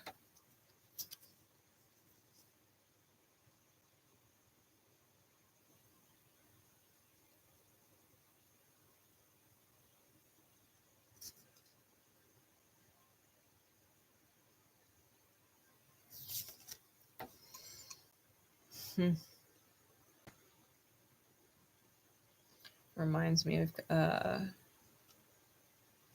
Karen, the ferryman, right? The one that brings the souls to the underworld.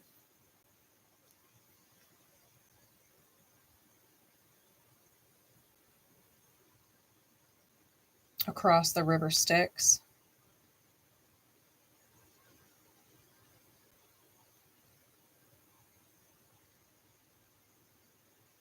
Let me pull that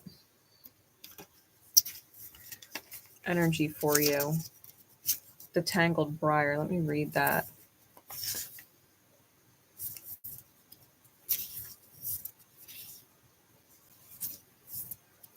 The Tangled Briar, right? It's a lawful evil card. So it's definitely a dark contract that they're trying to get out of.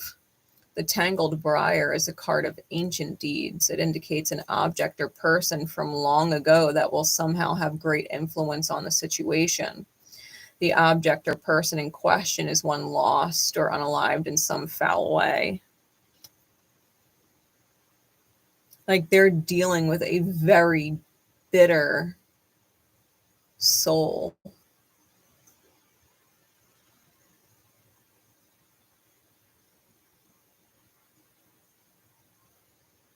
That they're trying to get away from.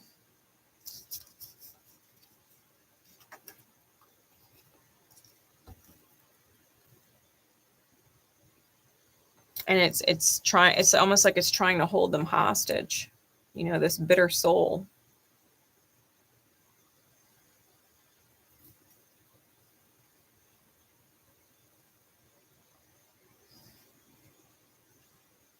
The Six of Wands in the reverse with the Hierophant cards. That could be a very unhappy marriage.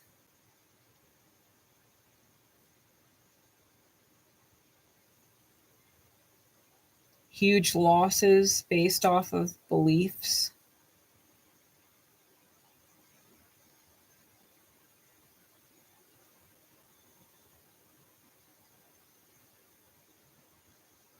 Not being able to accept, right, with the Judgment in reverse, not being able to accept the reality for what it is and wanting to reach out.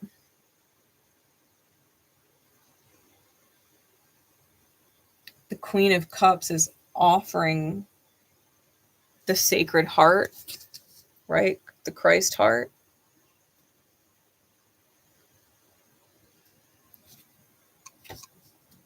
Letting go of a soulmate. Two of Cups reversed.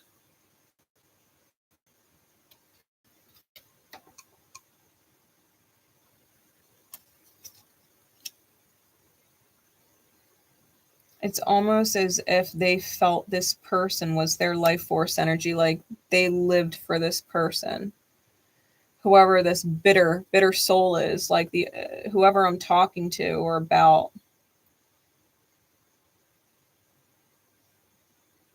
Truly believed that they loved this person. when this person has potentially just been bitter and awful.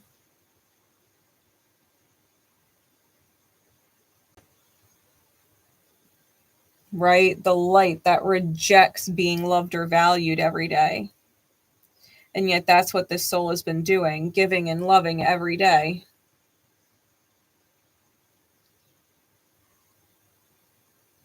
And it's almost like needing to give it to God.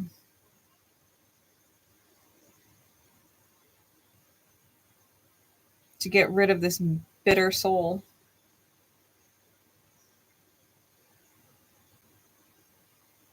Because the love was rejected, right? This high spiritual love, that was rejected by the soulmate.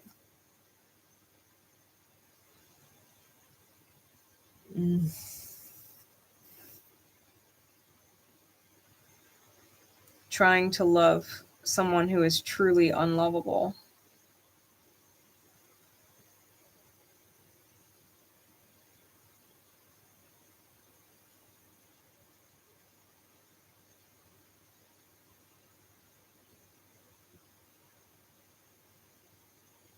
The repetition of that story. So like, who else in your life, if this is what you're doing,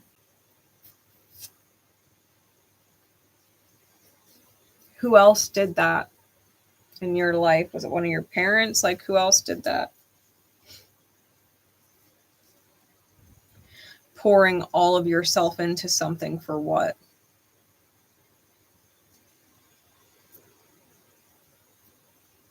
For those who don't want to love you, who are truly bitter, resentful, angry souls who don't want to be valued,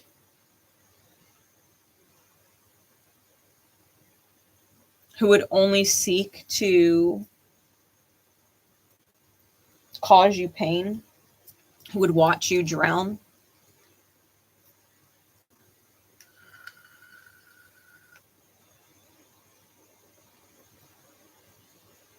Like, why do you want their attention?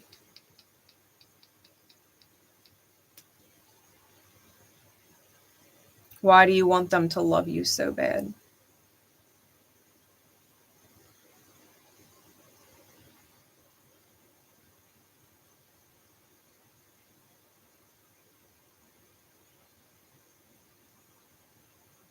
Did you hurt them? Did you hurt them in a past life? That you feel this need to make it up to them, to be forgiven?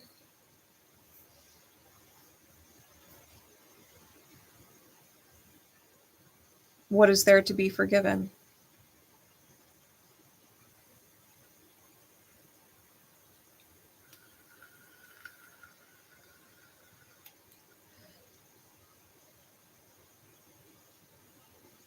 You've denied everybody else who's tried to love you.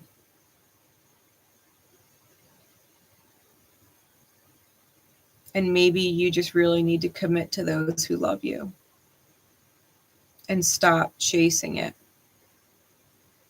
from the people that don't.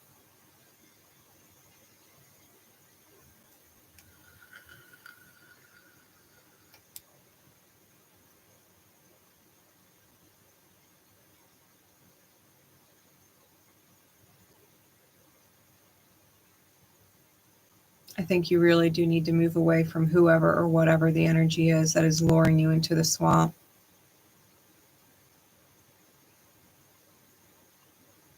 And get your belief system back in order.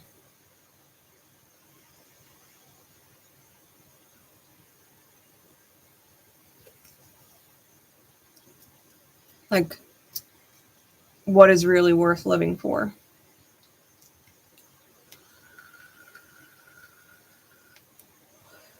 What or who? All right, Archangel Michael.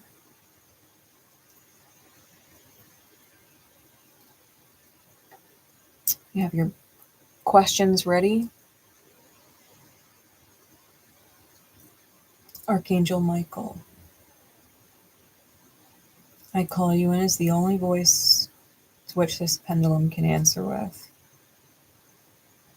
Can you show me a clear back and forth for yes?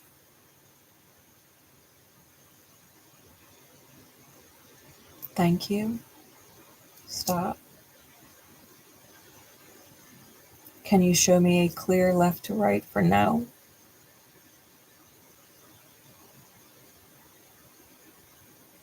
Thank you. Stop. Can you show me a counterclockwise circle if they already know the answer?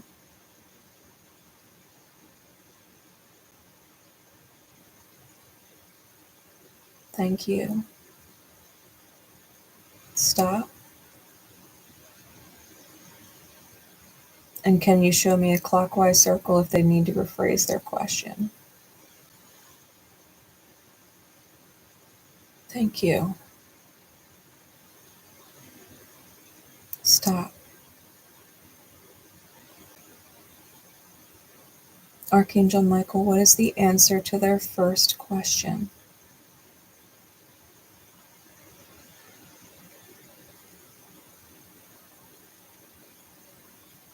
Yes.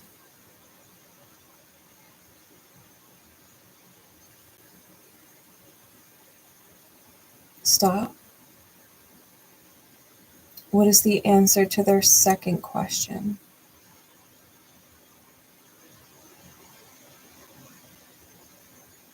No. Stop.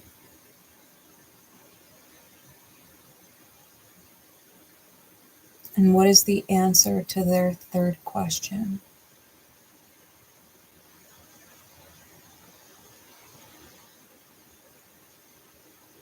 Yes.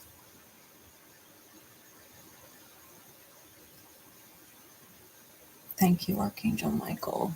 Thank you, thank you, thank you in the highest. For you, we are eternally grateful. That is secret code name Giuseppe. I hope that helps. Definitely some things to ponder on.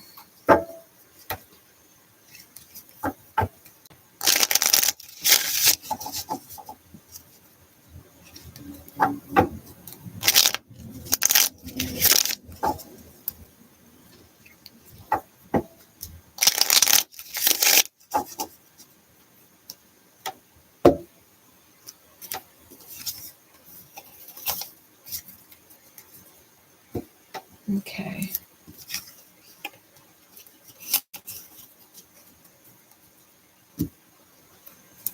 We're going to move forward to secret code name Lullaby.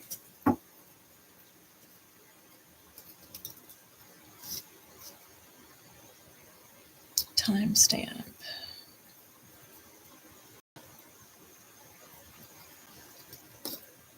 All right.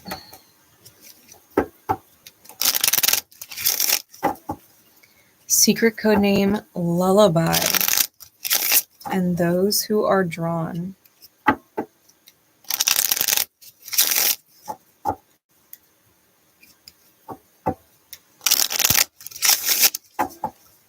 Spirit, please.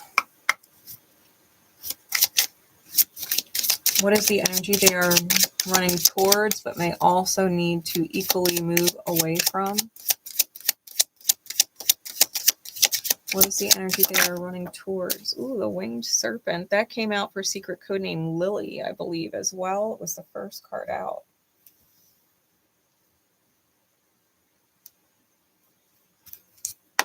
Clarify that energy for me.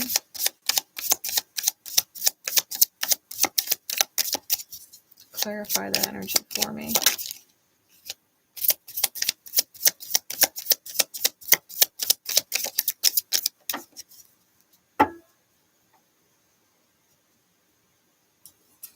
We've got the olive branch. It was clearly upside down.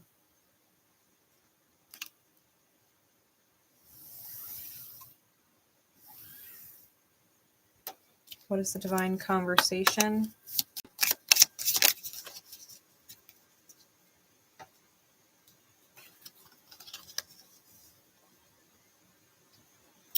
You already know I've solved your current dilemma. Let me do what I do. Align. You are loved and supported always. Right? Divine conversation Spirit's having with you. Spirit says, you already know I've solved your current dilemma. Let me do what I do. Align. You are loved and supported always.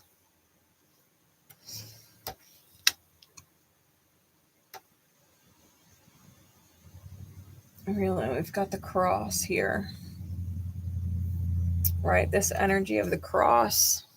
The divine weeps for the angel, weeps for the empath, right? The divine weeps because they've hung themselves on the cross. The winged serpent.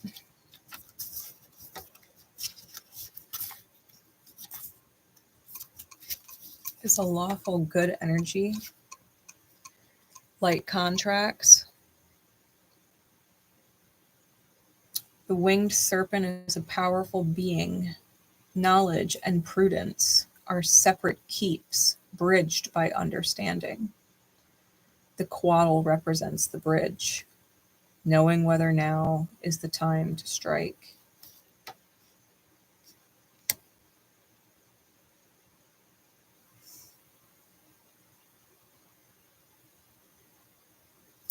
And it's like you're trying to be the bridge for somebody to choose better.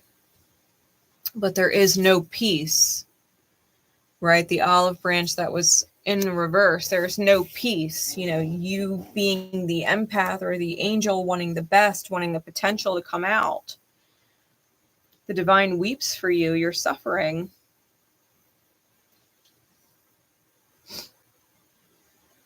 Hanging yourself on the crosses of other people.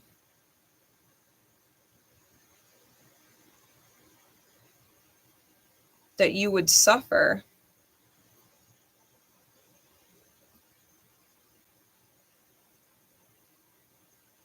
Right? For the lack of knowledge or lack of understanding that someone else has for you. And what you see and what you know. The light that you represent. The communication you try to have with them.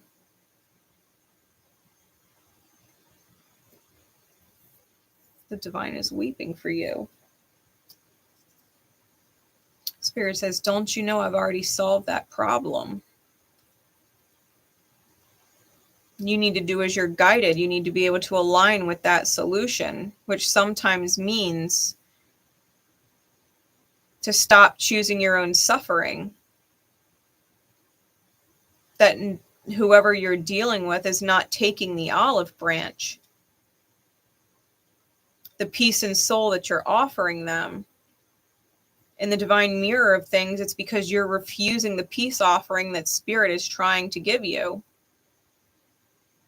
The divine weeps for you. It's trying to give you a solution. It's trying to offer you peace, and the peace is rejected. Because you're too busy trying to create peace for someone else.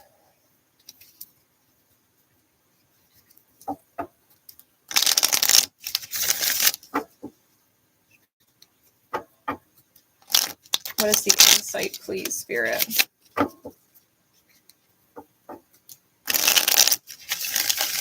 For secret code name, Lullaby. Insight into this energy for them, please.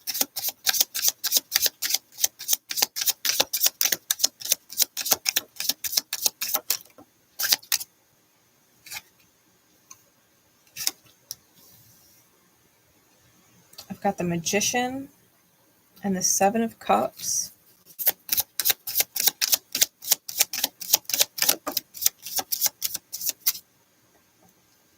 Nine of Wands in the reverse.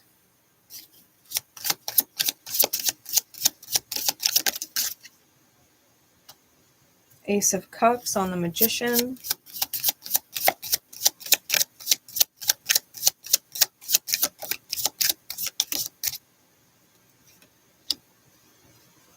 Four of Wands on the Seven of Cups.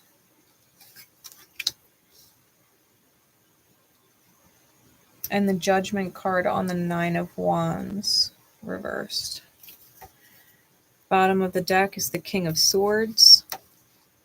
Top is the Queen of Wands. Yeah. We talked about this earlier when they came out on the top of the deck as well. I forget which reading that was. It might have been Rajah. But she's got this candle alight, right? And it looks like she's calling out, like, to find somebody. Wanting someone to see the light that they hold, right? That you're trying to light their candle, that their candle is out. And you're trying to light their candle with your candle and they're nowhere to be found. They can't hear you. Even if they're right in front of you, they can't hear you. You're trying to speak spiritual intelligence to somebody. And they are just completely off that radar. They can't hear you because they're not on that vibration. They can't receive it.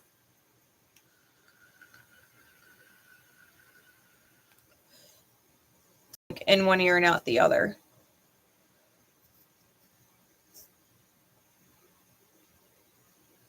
I think this person is detached or disassociated from spirit.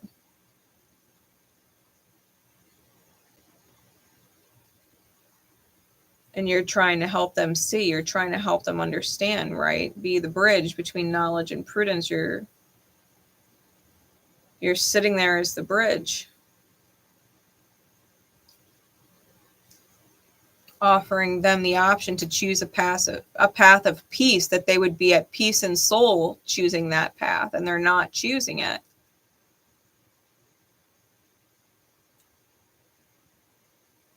The Magician with the Ace of Cups. The Magician is manifestation.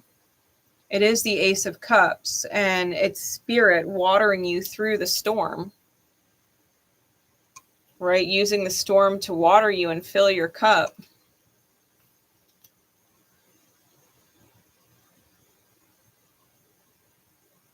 Of all the different cups that someone's choosing, it's choosing the one with the thorns in it. The one that births the tangled briar.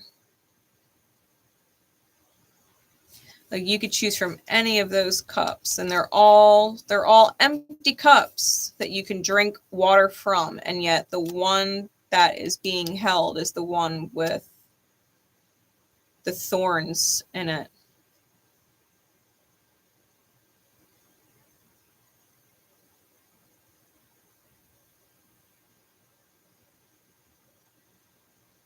Almost like I'll choose the one that has something in it because there's something in it and the rest are empty. And yet it's not realizing the potential that those empty cups have because there's nothing in it.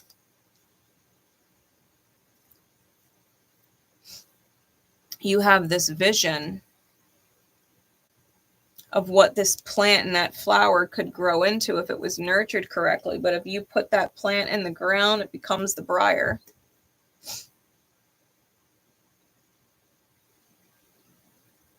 To choose to love it and nurture it.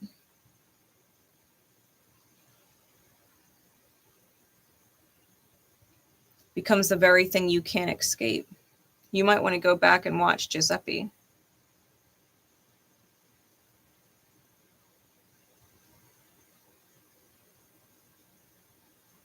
You have such a beautiful vision.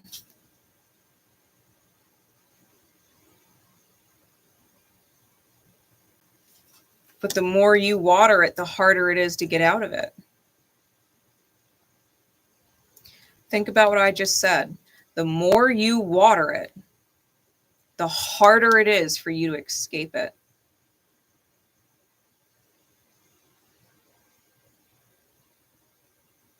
It's going to grow out of your control and be the very thing that keeps you trapped. That's why the divine is weeping, right? That's why the divine is crying in that cross card. Because they're offering you a way out. They're offering you peace. right? The divine, your angels, is offering you peace.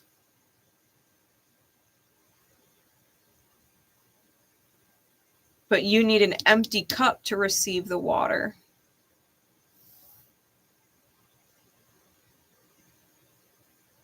The Nine of Wands in the reverse with the Judgment card, like, you've got to make this decision to not be spiritually wounded anymore.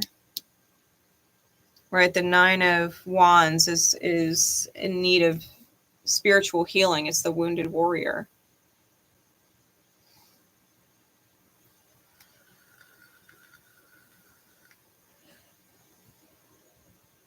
The wounded warrior has only known battle. They don't know peace. You've only known battle. And so you're continuing to choose battles because it's all you know. You don't know how to choose peace and not be the warrior anymore.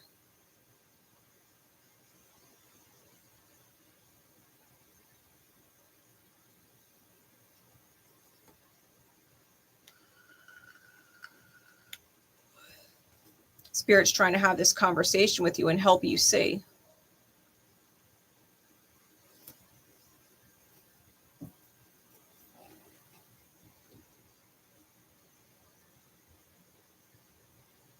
The very thing the figure plants becomes this thicket that he's stuck in.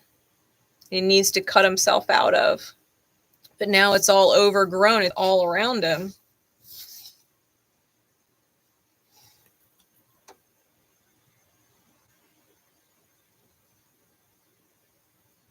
It's like, what do you want, a medal? Like, he's wearing these medals, you know, like a medal of honor for all your hard-fought battles. Like, what good is a medal going to do?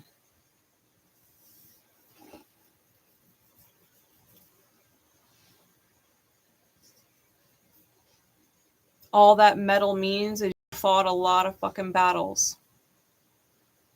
And that you were acknowledged.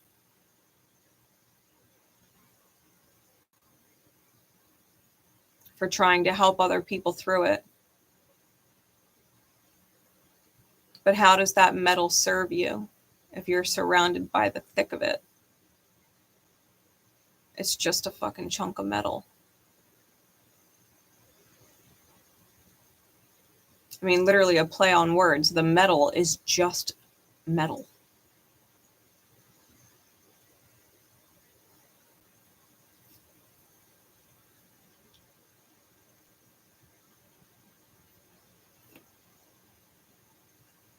You need to let spirit fill you up. You need to choose the empty vessel, the empty cup. To empty yourself.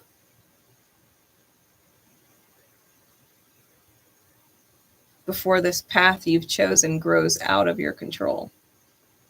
It only gets harder and harder to leave it as time continues. It does not get any easier. It doesn't get any easier. It goes from this little small plant in this cup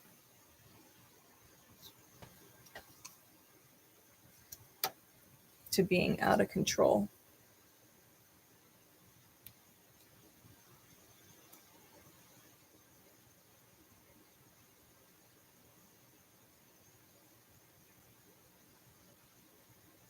Like, how can you save someone else from the thick of whatever they're in if you can't get yourself out of it?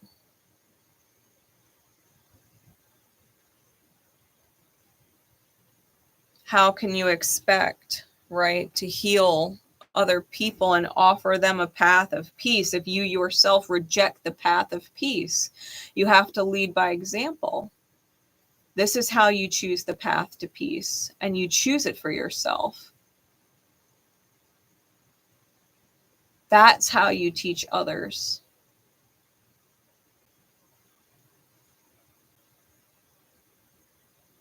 Otherwise, the divine's just going to end up weeping for the both of you. Or everybody involved, right?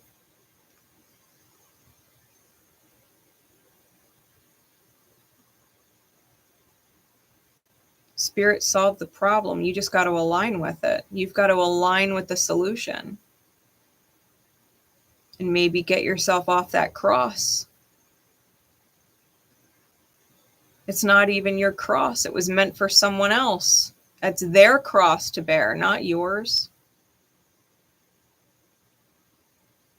Their healing is their cross to bear. It is not yours. This is not your battle. It's not your battle. Maybe you just needed the divine reminder, truly, that it's not your battle. They can't hear you.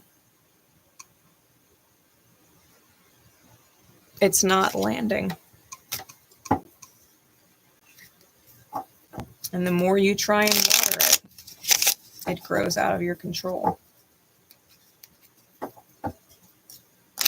Maybe you need to step away from being the bridge for someone else and really accept the fact that maybe you need to walk the bridge yourself. Let Spirit guide you. Let Spirit be your bridge.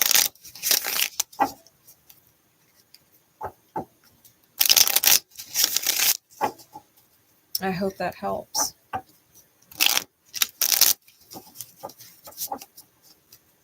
I hope that helps.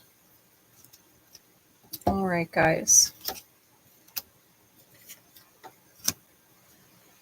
I love y'all. And by the time this video is done premiering, I will have taken my son to work and I'll be able to continue with our beautiful intention candles. All right, I love you guys, and I will see you soon. Bye.